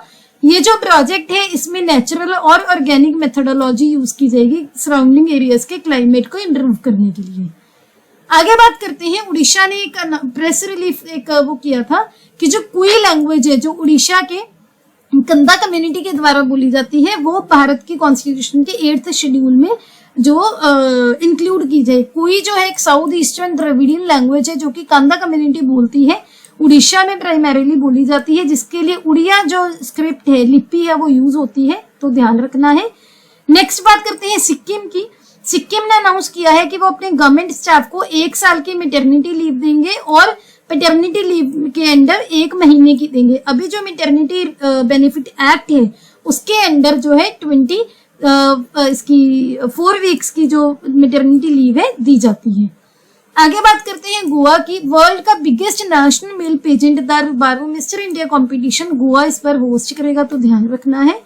नेक्स्ट है नोएडा। सो यूपी के नोएडा में इंडिया का पहला वैदिक थीम्ड पार्क बनाया, अभी पब्लिक के लिए खोला गया है। इस पार्क को वेद वन पार्क के नाम से भी जाना जाता है। इसमें क्या होगा, जो हमारे 4 वेद हैं, ऋग्वेद, अथर्ववेद, यजुर्वेद, सामवेद, इनकी जो भी इनमें जो डिटेल्स है, नॉलेज है, उनको laser shows, wall painting, sculpture, इनके थ्रू हाईलाइट किया जाएगा। और जो प्लांट्स हैं, इसमें काफी सारे प्लांट्स हैं, जैसे बेनियन ट्री हो गया, कल्प वृक्ष हो गया, कोकोनट, जो कि वैदिक लिटरेचर में मेंशन्ड है, वो भी यहाँ पर पौधे लगाए गए हैं।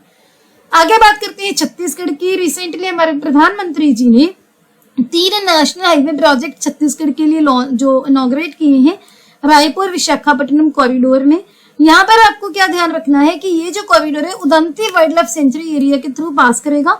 सिंपली पूछ लिया जाएगा कि उदंती वाइल्ड लाइफ सेंचुरी कहाँ पर है, तो आंसर है छत्तीसगढ़।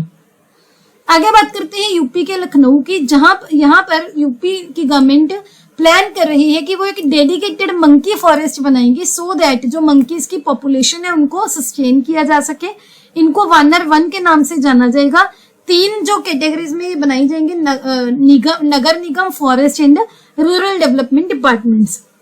नेक्स्ट बात करते हैं मध्य प्रदेश में, जहां पर इंडिया का पहला फर्स्ट जो ऑनलाइन गेमिंग इंडस्ट्री लॉन्च कर रही है, एमपी स्टेट ई स्पोर्ट अकेडमी के नाम से। इसमें क्या होगा, जो गेमिंग के एस्पिरेंट्स हैं, जो लोग गेमिंग और ई स्पोर्ट्स प्रोफेशनल्स में अपना एस्पायर कर रहे हैं, उनको अपनी स्किल्स को एडवांस करने का मौका मिलेगा। आगे बात करते हैं, रिसेंटली आंध्र प्रदेश के नंदयाल डिस्ट्रिक्ट में जो है श्री राम जी का टॉलेस्ट स्टेचू बनाने के लिए हमारे होम मिनिस्टर ने नींव पत्थर रखा है। ये जो स्टेचू होगा 108 फुट लंबा बनेगा, पंच लोहा से बनेगा। इसको कौन डिजाइन करेगा, स्कल्प्टर राम वंजी सूतर, जिन्होंने स्टेचू ऑफ यूनिटी भी डिजाइन किया था। नेक्स्ट बात करते हैं, यूपी में मुख्यमंत्री खेत सुरक्षा योजना इंप्लीमेंट की जाएगी। इसका ऑब्जेक्टिव क्या है कि जो जानवर होते हैं, जो ऐसे स्ट्रे एनिमल्स हैं, उनसे वहां की फसलों को डैमेज होने से बचाया जाएगा। क्या किया जाएगा, बहुत ही कम 12 वोल्ट का एक सोलर फेंस लगाई जाएगी, जिससे बहुत ही कम शॉक लगेगा अगर कोई एनिमल उसमें जाना चाहेगा। जिससे क्या होगा, एक सायरन भी बजेगा। कौन कौन से एनिमल से यहाँ पर जो अभी जो खतरा देखा जाता है, नीलगाय, मंकीज, पिग्स, वाइल्ड बोर्स। मुख्यमंत्री खेत सुरक्षा योजना के अंडर एक 60% की सब्सिडी भी दी जाएगी। स्मॉल एंड मार्जिनल फार्मर्स को सब्सटेंशियल ग्रांट दी जाएगी। आगे बात करते हैं, राजस्थान असेंबली ने recently minimum guaranteed income bill pass किया है, जिसके अंडर वो अडल्ट पॉपुलेशन को 125 दिन हर साल की एम्प्लॉयमेंट गारंटी देंगे और मिनिमम पेंशन देंगे 1000 रुपए पर मंथ की, अगर वो aged, disabled, single women etcetera है। और हर साल 15% से ये जो पेंशन है बढ़ेगी ऑटोमेटिकली। आगे बात करते हैं, राजस्थान की गवर्नमेंट ने रिसेंटली पास किया है इंडिया का पहला first gig workers rights bill. तो गिग क्या होता है, गिग एक स्लैंग वर्ड होता है जो ऐसे जॉब्स के लिए यूज होता है जो कि कुछ स्पेसिफाइड पीरियड ऑफ टाइम के लिए लास्ट करती हैं। फॉर एग्जांपल, जैसे फ्रीलांसर्स होते हैं, कोई स्पेसिफिक प्रोजेक्ट के लिए कोई इंसान को हायर किया जाता है टेम्पररी बेसिस पर, तो वो गिग के लिए यूज करते हैं। लेकिन ट्रेडिशनली गिग सिर्फ म्यूजिशियंस के लिए यूज किया जाता था, तो आपको ये पता होना चाहिए। आगे बात करते हैं फिल्म फेयर अवार्ड के 69th एडिशन की, जो कि 2024 में गुजरात होस्ट करेगा। इसके लिए स्टेट गवर्नमेंट की टूरिज्म कॉर्पोरेशन ने वर्ल्ड वाइड मीडिया के साथ MOU भी साइन किया है। आगे बात करते हैं, ओप्पो इंडिया ने पहला PPP मॉडल अटल टिंकरिंग लैब को सेटअप करने के लिए केरला में कोलैबोरेशन की है नीति आयोग के अटल इनोवेशन मिशन के साथ। Atal innovation mission government of India का फ्लैगशिप इनिशिएटिव है, जिसके अंडर वो इनोवेशन और एंटरप्रेन्योरशिप के कल्चर को प्रमोट करते हैं, जो कि नीति आयोग के अंडर 2016 में सेटअप किया गया था। नेक्स्ट है, ये रिपीटेड हो गया, ग्लोबल फूड रेगुलेटर समिट हमने डिस्कस कर ली।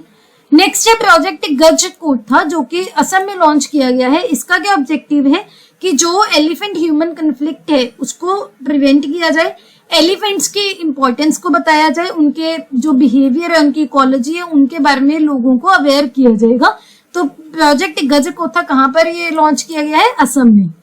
आगे बात करते हैं दुनिया का सबसे बड़ा international temple convention and expo, ये ऑर्गेनाइज किया जाएगा यूपी के वाराणसी में। ये जो है टेम्पल कनेक्ट इंडिया ये कंसीव करेगी और दुनिया का इवेंट होगा जो कि अकेला सबसे पहला इवेंट होगा जो कि अकेला टेम्पल्स की मैनेजमेंट को डेडिकेट होगा। नेक्स्ट है लव कुश वाटिका, जो कि राजस्थान के चीफ मिनिस्टर अशोक गहलोत जी ने रिसेंटली बोला है कि लव कुश वाटिका हर राजस्थान के हर जिले में बनाया जाए, जिसके थ्रू वो स्टेट में इको टूरिज्म को प्रमोट करेंगे। इसमें क्या होगा, मॉडल्स बनाए जाएंगे फॉरेस्ट और वाइल्ड लाइफ के रिलेटेड, सो दैट जो बच्चे हैं उनको इन्वायरमेंट और वाइल्ड लाइफ कंजर्वेशन के बारे में पढ़ाया जा सके। नेक्स्ट है भारत का पहला चैट बोट टेलीमानस, जो कि जम्मू कश्मीर ने लॉन्च किया है ऐसे लोगों के लिए जो कोई भी डिस्ट्रेस में है, कोई भी उनको हेल्थ काउंसलर की जरूरत है, क्लिनिकल साइकोलॉजिस्ट की, कंसल्टेंट की, वो इनमें अवेलेबल करवाई जाएंगे। आगे बात करते हैं महाराष्ट्र के मुंबई में recently gender and physics meet जो है वो हुई है। ये 8th एडिशन था international conference on women in physics का, जो कि इंडिया में पहली बार हुआ है 10 से 14 जुलाई में, तो इसलिए इम्पोर्टेंट है। ये जो कॉन्फ्रेंस है international union for pure and applied physics का एक इवेंट है जो कि पहली बार फ्रांस में 2002 में हुआ था, जिसके अंडर फिजिक्स के एजुकेशन में जेंडर इम्बैलेंस को एड्रेस किया जाता है। अब बात करते हैं साइंस इन टेक की। सबसे पहले है कंजक्टिविटीज, ये न्यूज में है, जिसको आप लेमन लैंग्वेज में आई फ्लू के नाम से जानते हो। इसके जो केसेस है काफी ज्यादा बढ़ रहे हैं भारत में।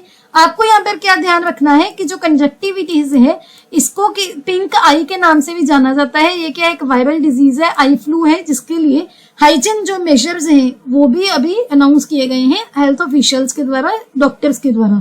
तो अगर पिंक आई पूछ लिया जाए तो ये सेम चीज है, आई फ्लू, कंजक्टिविटीज, ये तीनों सेम चीज है। आगे बात करते हैं अकीरा की, जो कि एक इंटरनेट रैंसमवेयर है, जिसके बारे में हमारी जो फेडरल साइबर सिक्योरिटी एजेंसी है सर्टिन, उन्होंने वार्निंग रिलीज की है। ये जो है रैंसमवेयर क्या करता है, किसी भी सिस्टम पर, विंडो और लिनक्स बेस्ड सिस्टम पर अटैक करके उसकी इंपॉर्टेंट इंफॉर्मेशन को चुरा लेता है, उसके बाद उस इंफॉर्मेशन के बदले यूजर को ब्लैकमेल करता है। आगे बात करते हैं MERS कोव के। यूएई में पहला केस देखा गया है WHO के द्वारा। MERS middle east respiratory syndrome क्या है, एक वायरल रेस्पिरेटरी डिजीज है जो कि नोवल कोरोना वायरस के द्वारा होती है। ये सऊदी अरेबिया में पहली बार 2012 में आइडेंटिफाई की गई थी। Corona virus large family virus है जो कि कॉमन कोल्ड से लेकर severe acute respiratory syndrome cause करते हैं, जिसमें pneumonia, fever, cough, shortness of breath ऐसे सिम्टम्स देखे जाते हैं।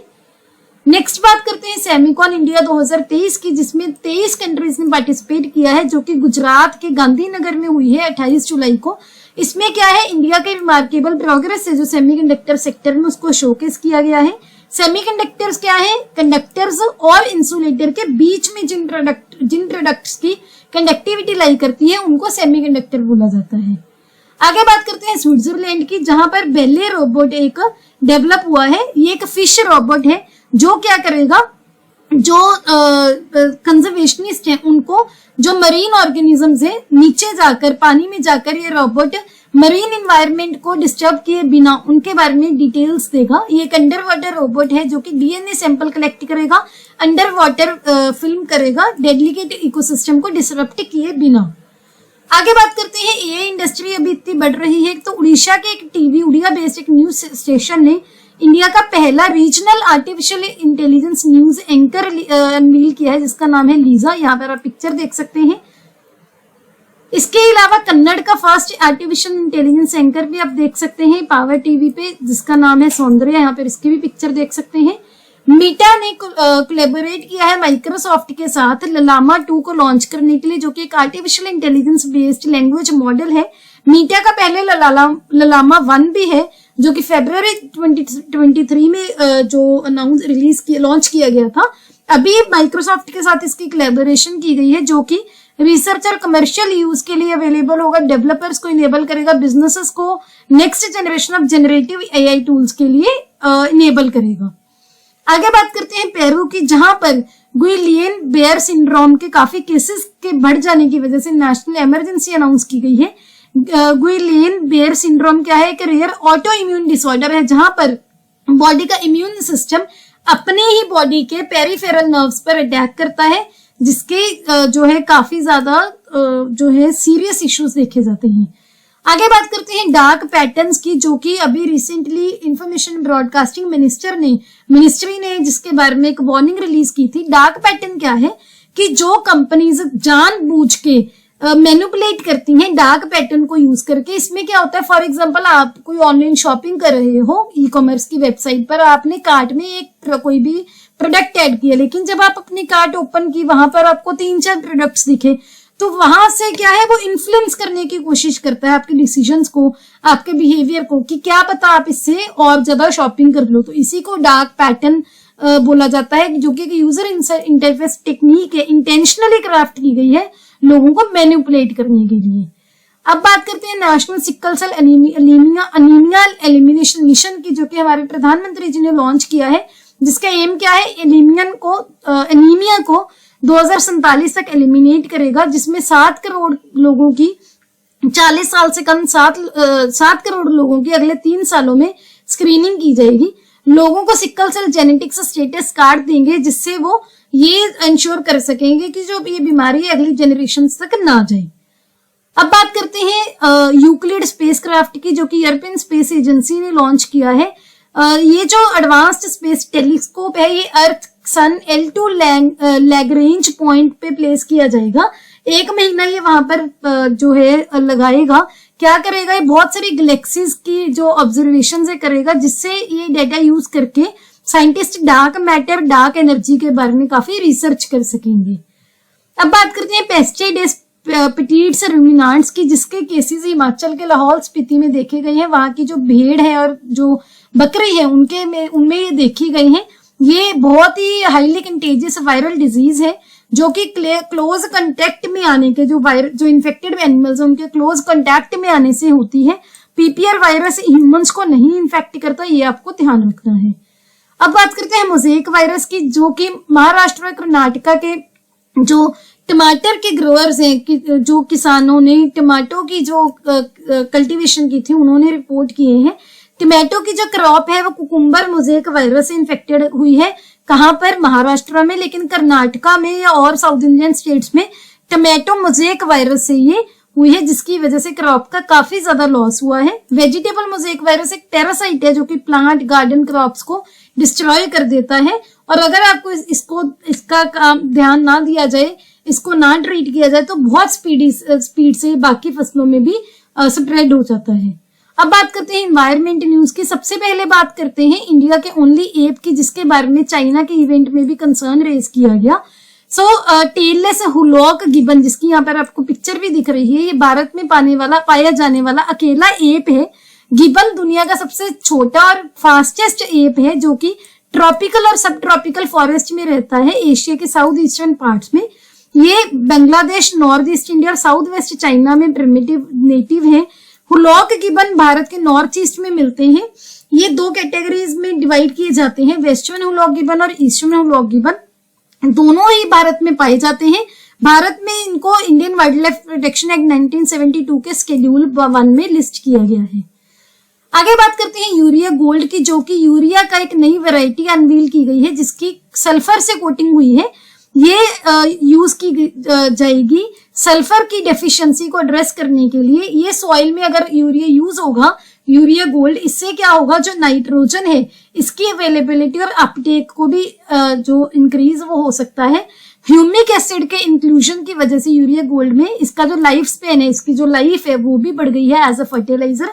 इस प्रोजेक्ट से जो ट्रेडिशनल यूरिया वो तो सब्स्टिट्यूट होगा ही होगा, लेकिन इससे ओवरऑल जो फर्टिलाइजर यूसेज है वो भी कम हो जाएगी। आगे बात करते हैं जेईटीपी डील की, जिसमें सेनेगल अभी जिसने साइन की है और चौथा देश बन गया है जेईटीपी डील को साइन करने वाला, जो कि मल्टीलेटरल फाइनेंसिंग एक मैकेनिज्म है डेवलप्ड देशों का, जो एनर्जी ट्रांजिशन को सपोर्ट करता है डेवलपिंग कंट्रीज की। अगर कोई भी डेवलपिंग नेशन एनर्जी सेक्टर में या कोल को फेज आउट करना चाहता है, ट्रेडिशनल मेथड्स से सस्टेनेबल मेथड्स पर स्विच करना चाहता है तो उसको ये हेल्प करता है। ये जो है COP26 में लॉन्च किया गया था ग्लासगो में, यूके, यूएस, फ्रांस, जर्मनी और यूरोपियन यूनियन की सपोर्ट से। सेनेगल चौथा देश बन गया है साउथ अफ्रीका, इंडोनेशिया और वियतनाम के बाद जिसने ये डील अभी साइन की है। इंटरनेशनल पार्टनर ग्रुप्स भी है इसमें, France, Germany, European union, UK, Canada. India ने ये डील अभी तक नहीं साइन की है, तो ये आपको ध्यान रखना है। अब बात करते हैं इंडियन मेट्रोलॉजिकल डिपार्टमेंट के हीट इंडेक्स की, जो कि रिसेंटली लॉन्च हुआ है, जिससे क्या है हाई टेम्परेचर्स पर ह्यूमिडिटी का क्या इम्पैक्ट होगा हाई टेम्परेचर्स पर, वो बताएगा। इसमें कलर कोडेड सिस्टम यूज किया जा रहा है। ग्रीन होगा 35 डिग्री सेल्सियस से नीचे के लिए, येलो होगा 36 से 45 डिग्री के लिए, ऑरेंज होगा 46 से 55 के लिए और 55 से ऊपर के लिए रेड कोड यूज किया जाएगा। आगे बात करते हैं, इंटरनेशनल मैरीटाइम ऑर्गेनाइजेशन ने रिसेंटली ग्लोबल शिपिंग इंडस्ट्री के लिए फ्लेक्सिबल नेट जीरो टारगेट रखा है 2050 का।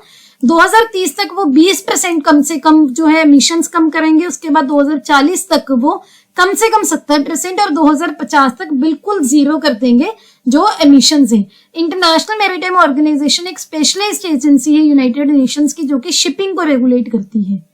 अब बात करते हैं ओजोन एंड यूवी बुलेटिन्स की, जो वर्ल्ड मेट्रोलॉजिकल ऑर्गेनाइजेशन इशू करती है 7 सालों के बाद इस बार भी इशू हुई है, जिसके अकॉर्डिंग ओजोन की जो कंडीशन है वो कंटिन्यूसली इंप्रूव हो रही है। अब बात करते हैं अपॉइंटमेंट्स, रिपोर्ट्स, इंडेक्सेस की। सबसे पहले है global multi dimensional poverty index, जो कि UNDP रिलीज करता है। इसमें क्या है, जो ये इंडेक्स है, इससे मल्टी डायमेंशनल पॉवर्टी है 100 से भी ज्यादा डेवलपिंग कंट्रीज में मेजर की जाती है। 3 डायमेंशंस होते हैं जो मेजर करती हैं पॉवर्टी, जिन डायमेंशंस में हेल्थ, एजुकेशन और लिविंग स्टैंडर्ड में। हेल्थ में न्यूट्रिशन, मॉर्टेलिटी, एजुकेशन में ईयर ऑफ स्कूलिंग और स्कूल अटेंडेंस, लिविंग स्टैंडर्ड में cooking fuel, sanitation, drinking water, electricity, housing और एसेट्स। ये सभी फैक्टर्स को ये कैलकुलेट करता है। अब बात करते हैं भारत का जो मल्टी डायमेंशनल पॉवर्टी इंडेक्स है, जो कि नीति आयोग रिलीज करता है। नीति आयोग की जो इंडेक्स है, रिपोर्ट है, इसके अकॉर्डिंग जो अभी जो टॉप 5 स्टेट्स थी जहां पर मल्टी डायमेंशनल पॉवर्टी सबसे ज्यादा थी, वहां पर ये कम हुई है। ये जो डार्क कलर के रिसेंट डाटा है, जो लाइट कलर का है वो पुराना डाटा। आप देख सकते हो कि जो ये स्टेट्स हैं, इनमें जो मल्टी डायमेंशनल पॉवर्टी है वो कम हुई है। पहले 51.8% थी बिहार में, अभी 33.7% है। झारखंड में पहले 42.1 थी, अभी 28.8 है। सिमिलर मेघालय में 32.5 थी, 27.7 रह गई है। यूपी में 37.6 से 22.9 रह गई है। मध्य प्रदेश में 36.5 से 20.6 रह गई है। अब बात करते हैं नीति आयोग के एक्सपोर्ट प्रिपेयर्डनेस इंडेक्स की, जिसके अंदर भारत की एक्सपोर्ट परफॉर्मेंस देखी जाती है।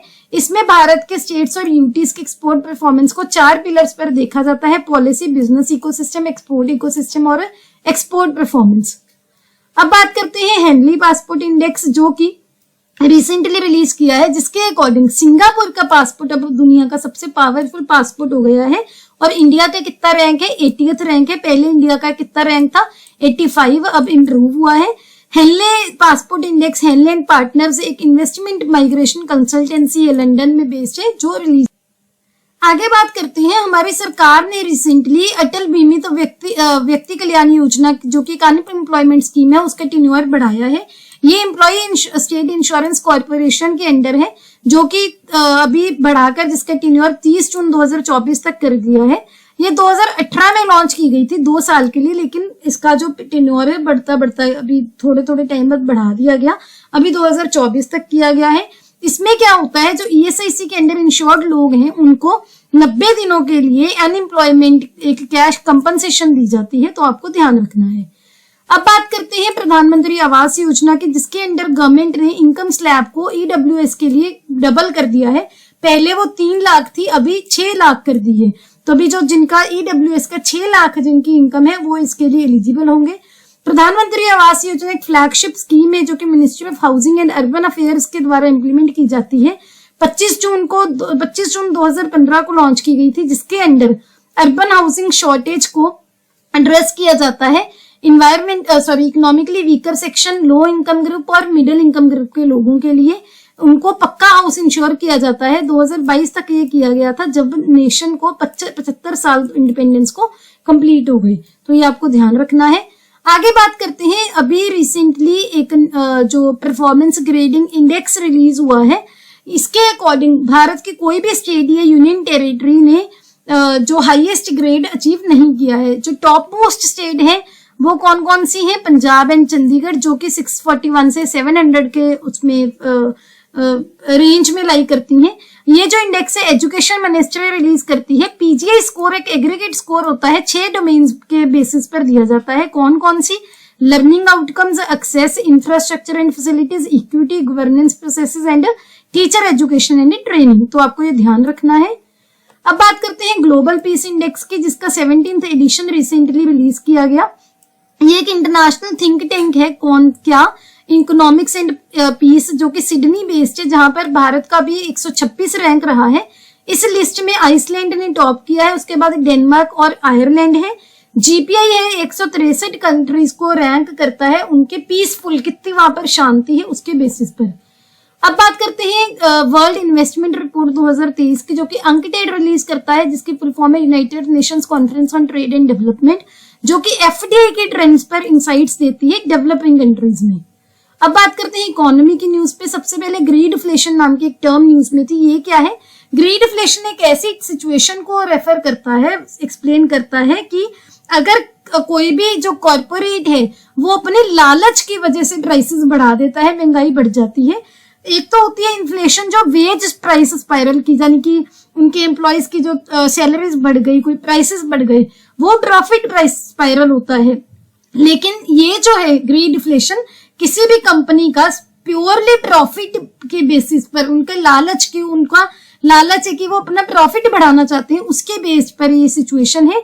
कंपनीज एक्सप्लॉइट करती है इन्फ्लेशन को, अपनी जो प्राइसेस है बहुत ज्यादा बढ़ा देती हैं बियॉन्ड उनकी इंक्रीज्ड कॉस्ट और उनके प्रॉफिट मार्जिन को मैक्सिमाइज करने के लिए। आगे बात करते हैं, आरबीआई के पैनल ने रिसेंटली सजेस्ट किया है कि आईएमएफ के एसडीआर में इंडियन रूपी को भी इसमें इंक्लूड किया जाए। एक्चुअल में एसडीआर क्या है? एसडीआर स्पेशल ड्राइंग राइट्स हैं, जो कि आईएमएफ में एक एंटाइटलमेंट्स, एक कोटा के सिमिलर होते हैं। जैसे कोई भी बैंक क्रेडिट लिमिट देता है, वैसे ही आईएमएफ अपने मेंबर नेशंस के लिए ये एसडीआर यूज करता है। एसडीआर में अभी यूएस डॉलर जो है, euro, Japanese yen, pound sterling and China renminbi, इन पांचों की exchange rate, market exchange rates पर एसडीआर का प्राइस, करेंसी वैल्यू देखा जाता है। अभी आरबीआई ने बोला है कि इंडियन रूपी को भी इसमें इंक्लूड किया जाए। नेक्स्ट बात करते हैं, आरबीआई ने रिसेंटली कोरियन नोंग ह्यूप बैंक को अपने आरबीआई एक्ट 1934 के सेकंड शेड्यूल में इंक्लूड किया है। साउथ कोरिया बेस्ड ये बैंक है। इसको इसमें इंक्लूजन से क्या होगा कि आरबीआई की काफी सारी फैसिलिटीज को ये जो है अवेल कर सकेगा। नेक्स्ट बात करते हैं महिला सम्मान सेविंग सर्टिफिकेट की। बैंक ऑफ इंडिया भारत का पहला बैंक बना है जिसने महिला सम्मान सेविंग सर्टिफिकेट जो है ऑफर किया है सभी ब्रांचेस में देश के। ये एक वन टाइम सेविंग स्कीम है जो कि भारत की सरकार के द्वारा वुमेन के लिए बजट में अनाउंस की गई थी। ये वुमेन के लिए जो स्कीम है इसमें फिक्स्ड इंटरेस्ट 7.5% का दिया जाता है जो कि 2 साल के लिए ही अवेलेबल है, 2023 से लेकर 2025 तक। अब बात करते हैं स्पोर्ट्स न्यूज की। सबसे पहले है इंटरनेशनल टेंट पेगिंग टूर्नामेंट जो कि रशिया के मॉस्को में हुआ था, जहां पर ऐसे गुड्स वार होते हैं, ऐसे चलते चलते किसी भी ऑब्जेक्ट को टारगेट करते हैं, कैरी करते हैं। इंडिया ने इसमें इंडिया को ओवरऑल गोल्ड मिला है, तो आपको ध्यान रखना है। आगे बात करते हैं एशियन चैंपियन ट्रॉफी अभी जो होने वाली है चेन्नई में हॉकी टूर्नामेंट, उसके लिए तमिलनाडु ने मैस्कॉट रिलीज कर दिया है बोमान नाम का। यहाँ पर आप उसकी पिक्चर भी देख सकते हैं। ये जो एलिफेंट है कहां पर होने वाला है? मेयर राधाकृष्णन हॉकी स्टेडियम में, जहां पर India, China, Pakistan, Malaysia, Japan और कोरिया ये सभी पार्टिसिपेट करेंगी।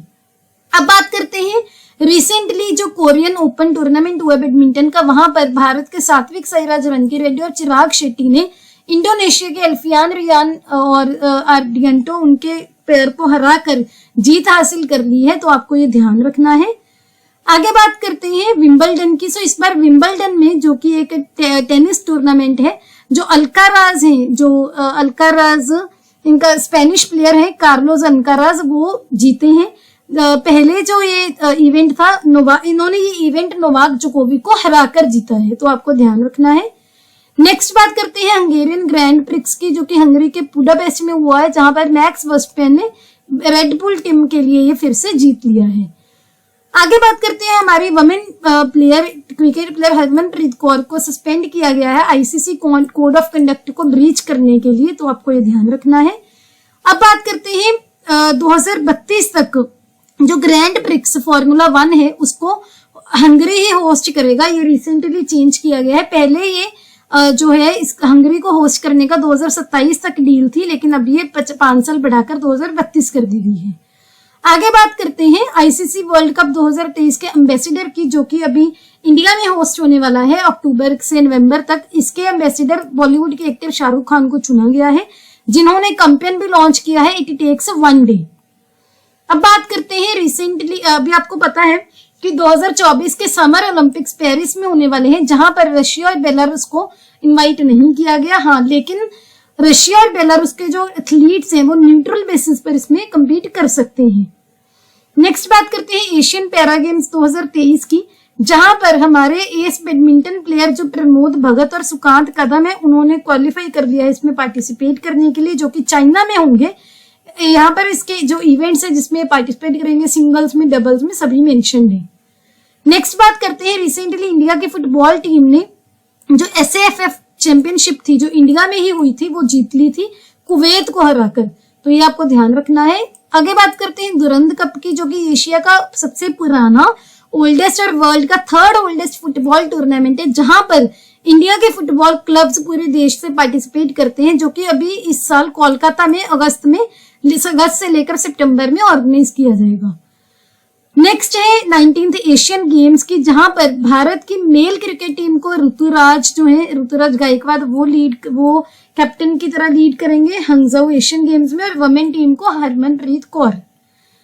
आगे बात करते हैं एशियन एथलेटिक चैंपियनशिप में, जहां पर लॉर्ड हनुमान जी को ऑफिशियल मैस्कॉट की तरह ये जो अनाउंस किया गया था, यहाँ पर आप पिक्चर भी देख सकते हैं। 25th Asian athletic championship Thailand के बैंकॉक में ये 12 अगस्त से 16 अगस्त के बीच में हुई थी, जो कि एशिया का सबसे बड़ा ट्रैक और फील्ड इवेंट होता है। अब बात करते हैं अवार्ड्स की। प्रधानमंत्री जी को रिसेंटली फ्रांस का हाईएस्ट अवार्ड मिला है, जिसका नाम है Grand Cross of the Legion of the Honour. ये जो अवार्ड से हमारे प्रधानमंत्री जी पहले भारत के प्रधानमंत्री बन गए हैं जिनको ये अवार्ड फ्रांस का मिला है। नेक्स्ट है ITF ने, इंटरनेशनल टेनिस फेडरेशन ने जस्टिन हेनिन को, जिनकी पिक्चर है यहाँ पर, हाईएस्ट ऑनर से अवार्ड दिया है, जिसका नाम है फिलिप चार्टियर अवार्ड। ये बेल्जियन जो है एक बेल्जियन प्लेयर है, ओलंपियन गोल्ड मेडलिस्ट है, जो Billie Jean King cup winner भी है, 7 टाइम ग्रैंड स्लैम चैंपियन भी है, तो आपको ध्यान रखना है। अब बात करते हैं डिफेंस एक्सरसाइज की। सबसे पहले हैन क्वांग ड्रिल्स, जो कि ताइवान में होती है, इस पर पहली बार उन्होंने एयरपोर्ट पर भी आर्मी ड्रिल्स कंडक्ट की गई हैं। नेक्स्ट है नदरन और इंटरेक्शन 2023 मिलिट्री ड्रिल्स, जो कि चाइनीज पीपल्स लिबरेशन आर्मी ने कंडक्ट की गई है। कहां पर? सी ऑफ जापान में, जिसको ईस्ट ऑफ जापान भी बोला जाता है। और यहाँ पर पहली बार रशिया की नेवल और एयरफोर्स ने इकट्ठे सिमिलर इवेंट में पार्टिसिपेट किया है। आगे बात करते हैं ऑपरेशन ब्रॉडर स्वॉर्ड की, जो कि इंडिया और यूएसए ने ज्वाइंटली कंडक्ट किया है इलीगल जो ड्रग्स हैं उनकी इलीगल शिपमेंट्स को रोकने के लिए इंटरनेशनल मेल सिस्टम के थ्रू, तो यहाँ पर आपको ध्यान रखना है। आगे बात करते हैं जिमेक्स की। ये इंडियन नेवी ने होस्ट की है 7th एडिशन जापान और इंडिया का मैरीटाइम एक्सरसाइज का 5 जुलाई से लेकर 10 जुलाई तक। कहां पर? विशाखापट्टनम में। आगे है साल्वेक्स 23, जहां पर इंडिया की नेवीज और यूएस की नेवीज ने ये एक्सरसाइज में पार्टिसिपेट करते हैं। 26 जून से लेकर जुलाई 6 तक चली है केरला के कोच्चि में। अब बात करते हैं मिसलेनियस न्यूज की। सबसे पहले तो सोलिसिटर जनरल ऑफ इंडिया अभी रीअपॉइंट हुए हैं। कौन? तुषार मेहता। तो सोलिसिटर जनरल क्या है? 2nd हाईएस्ट लॉ ऑफिसर है देश में, जो कि अटॉर्नी जनरल को असिस्ट करते हैं और इनको आगे एडिशनल सोलिसिटर जनरल असिस्ट करते हैं। अपॉइंटमेंट कमेटी होती है कैबिनेट की, जिसके हेड होते हैं प्रधानमंत्री। उन्होंने अभी रिसेंटली तुषार मेहता को रीअपॉइंट किया है। पहले भी यही थे सोलिसिटर जनरल, अभी 3 सालों के लिए इनको रीअपॉइंट कर दिया गया है। आगे बात करते हैं रिसेंटली मिनिस्ट्री ऑफ कल्चर और इंडियन नेवी ने एक MOU साइन किया है तनकाई मेथड को रिवाइव करने के लिए, तनकाई मेथड क्या है? शिप बिल्डिंग का मेथड है, एक एंशियंट मेथड है जहां पर जो वुड के प्लैंक्स है, लकड़ी के जो फट्टे हैं, उनको नेल्स को, आयरन नेल्स को यूज किए बिना उनको शिप बनाया, कंस्ट्रक्ट किया जाता है। इससे क्या है, शिप की फ्लेक्सिबिलिटी और ड्यूरेबिलिटी बढ़ती है, सो दैट वो शोल्स और सैंड बार से जो डैमेज है उसको और ज्यादा डैमेज, उससे जो डैमेज को और ज्यादा उनको सहने की शक्ति मिल जाती है। आगे ये जो मेथड है, ये जो टेक्निक है, 2000 साल पुरानी टेक्निक है, बहुत ही हमारे रिच मैरीटाइम हेरिटेज और कल्चरल हिस्ट्री के लिए इंपॉर्टेंट है। नेक्स्ट बात करते हैं थ्रेड्स की, जो कि मीटा ने लॉन्च किया है। ट्विटर के राइवल की तरह एक माइक्रो ब्लॉगिंग ऐप है Threads, text based conversation app है, आपको पता होना चाहिए। आगे बात करते हैं, डिफेंस मिनिस्ट्री FSSAI ने recently memorandum of understanding sign किया है मिलेट्स के यूज के लिए। किसके लिए? आर्म्ड फोर्सेस में मिलेट्स और हेल्दी ईटिंग प्रैक्टिसेस को प्रमोट करने के लिए। आगे बात करते हैं, फर्स्ट IIT कैंपस भारत से बाहर तंजानिया के जंजीबार में आने वाला है। तो यही इसी के न्यूज़ आपको पूछ लिया जा सकता है डायरेक्टली। आगे बात करते हैं नागालैंड राज्यसभा से, नागालैंड की जो फर्स्ट वुमेन मेंबर है फेंगनोन कोन्याक, उन्होंने रिसेंटली हाउस को प्रिजाइड किया था। आगे है गुजरात का फर्स्ट ग्रीनफील्ड एयरपोर्ट हीरासर में, जो कि राजकोट के पास है। रिसेंटली प्रधानमंत्री जी ने उसको इनॉग्रेट किया है। नेक्स्ट है रशियन प्रेसिडेंट व्लादिमीर पुतिन ने वहां पर LGBTQ+ कम्युनिटी को डील करने के लिए एक नया लॉ रिलीज एक साइन किया है, जिसके अंडर सेक्स चेंज और ट्रांसजेंडर मैरिज को बैन कर दिया गया है। First ever transgender birth certificate issue किया गया है भारत के राजस्थान में। किसको मिला है? नूर शेखावत को। आगे है लद्दाख का पहला वुमेन पुलिस स्टेशन, जो कि कारगिल में इनॉग्रेट किया गया है। नेक्स्ट है दिल्ली ने रिसेंटली पहला वाटर ATM लॉन्च किया है, क्लीन वाटर को प्रोवाइड करने के लिए जहां पर पानी की कमी है उन एरियाज में। नेक्स्ट है नागालैंड ने ऑफिशियली लंपी स्किन डिजीज को, नागालैंड को recently lumpy skin disease positive state की तरह डिक्लेयर किया गया है। लंपी स्किन क्या होती है? जो मैमल्स हैं उनकी स्किन पर ऐसे गोल गोल ऐसे नोड्यूल से इरेक्ट हो जाते हैं।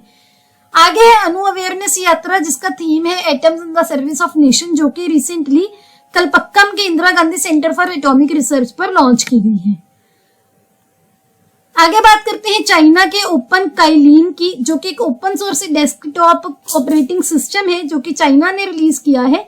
इससे ये एक लिनक्स बेस्ड ऑपरेटिंग सिस्टम है, जो कि 4000 डेवलपर्स ने मिलकर ये डेवलप किया है। इससे पहले हम विंडोज मैकओएस यूज करते हैं, तो ये आपको ध्यान रखना है। आगे है एक Guinness world book record set हुआ है लंबानी आइटम्स का, जो कि 3rd G20 culture working group की मीटिंग के दौरान हम्पी में हुआ है, जहां पर 450 से भी ज्यादा वुमेन आर्टिसंस और कल्चरल प्रैक्टिशनर्स ने, जो कि लंबानी कम्युनिटी से बिलोंग करते हैं, इकट्ठे आकर उन्होंने संदूर लंबानी एम्ब्रॉयडरी बनाई थी, जिसकी यहाँ पर आप पिक्चर भी देख सकते हो। यहाँ पर क्या होता है, छोटे छोटे ऐसे फैब्रिक के पीसेस को अलग अलग को ऐसे ज्वाइन करके एम्ब्रॉयडरी क्रिएट की जाती है। नेक्स्ट है रिसेंटली नेशनल ग्रीन ट्रिब्यूनल के जो उनके हेड है, चेयरमैन है जस्टिस आदर्श कुमार गोयल, उनका टेन्योर खत्म हुआ था, तो उनकी जगह पर अभी नए जो चेयरमैन है वो बन गए हैं जस्टिस शिव कुमार सिंह, जो कि अभी पहले एक्टिंग चेयरपर्सन की तरह काम कर रहे थे। नेशनल ग्रीन ट्रिब्यूनल में कंपोजिशन की बात करें, एक चेयरपर्सन होता है, जुडिशियल मेंबर्स और एक्सपर्ट मेंबर्स होते हैं। इनका टर्म कितना होता है? 3 साल का, और या तो 3 साल का या फिर 65 ईयर्स, जो भी पहले जो एग्जॉस्ट होता है, और ये रीअपॉइंट नहीं हो सकते। जो NGT है ये 2010 में नेशनल ग्रीन ट्रिब्यूनल एक्ट के अंडर सेटअप की गई थी, तो ये एक स्टैट्यूटरी बॉडी है। अब बात करते हैं ऑबिचुअरीज की। Former Australian wicketkeeper Brian Taber, जिनकी यहाँ पर पिक्चर दिख रही है, वो ही पास चवे। 2 time Olympic gold medallist Nicky McRae Penson, she passed away recently. अब बात करते हैं इस मंथ के इंपॉर्टेंट डेज की। सबसे पहले वर्ल्ड पॉपुलेशन डे 11 जुलाई को मनाया जाता है। इस बार का इसका थीम क्या था? Unleashing the power of gender equality, lifting the voices of women and girls to unlock our world's infinite possibilities. आगे है वर्ल्ड यूथ स्किल्स डे, जो कि 15 जुलाई को मनाया जाता है। इस बार का थीम है skilling teachers, trainers and youth for a transformative future. World day for international justice ये 17 जुलाई को मनाया जाता है। इंटरनेशनल क्रिमिनल कोर्ट जो कि नीदरलैंड के द हेग में बेस्ड है, ये जिसको इंटरनेशनल क्रिमिनल इसके द्वारा ही ये जो स्टार्ट किया गया था इनिशिएटिव, इसको इंटरनेशनल क्रिमिनल जस्टिस डे भी बोला जाता है या फिर इंटरनेशनल जस्टिस डे। नेक्स्ट है इंटरनेशनल नेल्सन मंडेला डे जो कि 18 जुलाई को मनाया जाता है। हर साल यूएन की सपोर्ट से नेल्सन मंडेला की कंट्रीब्यूशन को रिकॉग्नाइज करने के लिए इस बार का थीम है climate, food and solidarity, legacy lives on through you. आगे है इंटरनेशनल मून डे जो कि 20 जुलाई को मनाया जाता है, जिसका इस बार का थीम था lunar exploration, coordination and sustainability. ये जो इवेंट है अपोलो 11 की लैंडिंग के एनिवर्सरी को मनाने के लिए 20 जुलाई को मनाया जाता है।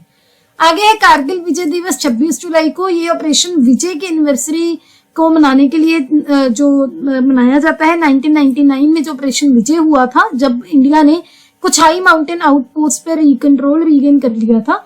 नेक्स्ट है वर्ल्ड मैंग्रोव डे, जिसको international day for the conservation of mangrove ecosystem भी बोला जाता है। ये भी 26 जुलाई को मनाया जाता है, जो कि जनरल कॉन्फ्रेंस ऑफ यूनेस्को ने 2015 में अडॉप्ट किया था। इसके बाद है वर्ल्ड नेचर कंजर्वेशन डे 28 जुलाई को मनाया जाता है। इस बार का इसका थीम है forest and livelihood sustaining people and planet. ये टेलीग्राम का यूजर नेम है, लिंक आपको डिस्क्रिप्शन में मिल जाएगा, जहां पर आपको पीडीएफ बिल्कुल फ्री ऑफ कॉस्ट मिल जाएगी। ये हमारे बाकी सोशल मीडिया के यूजर नेम है, इनके लिंक भी आपको डिस्क्रिप्शन में मिल जाएंगे। अगर आपको ये वीडियो अच्छी लगी है, please hit the like button, अपने दोस्तों के साथ वीडियो को शेयर कीजिए। Don't forget to subscribe to my channel. See you tomorrow at 8 o'clock। Have a nice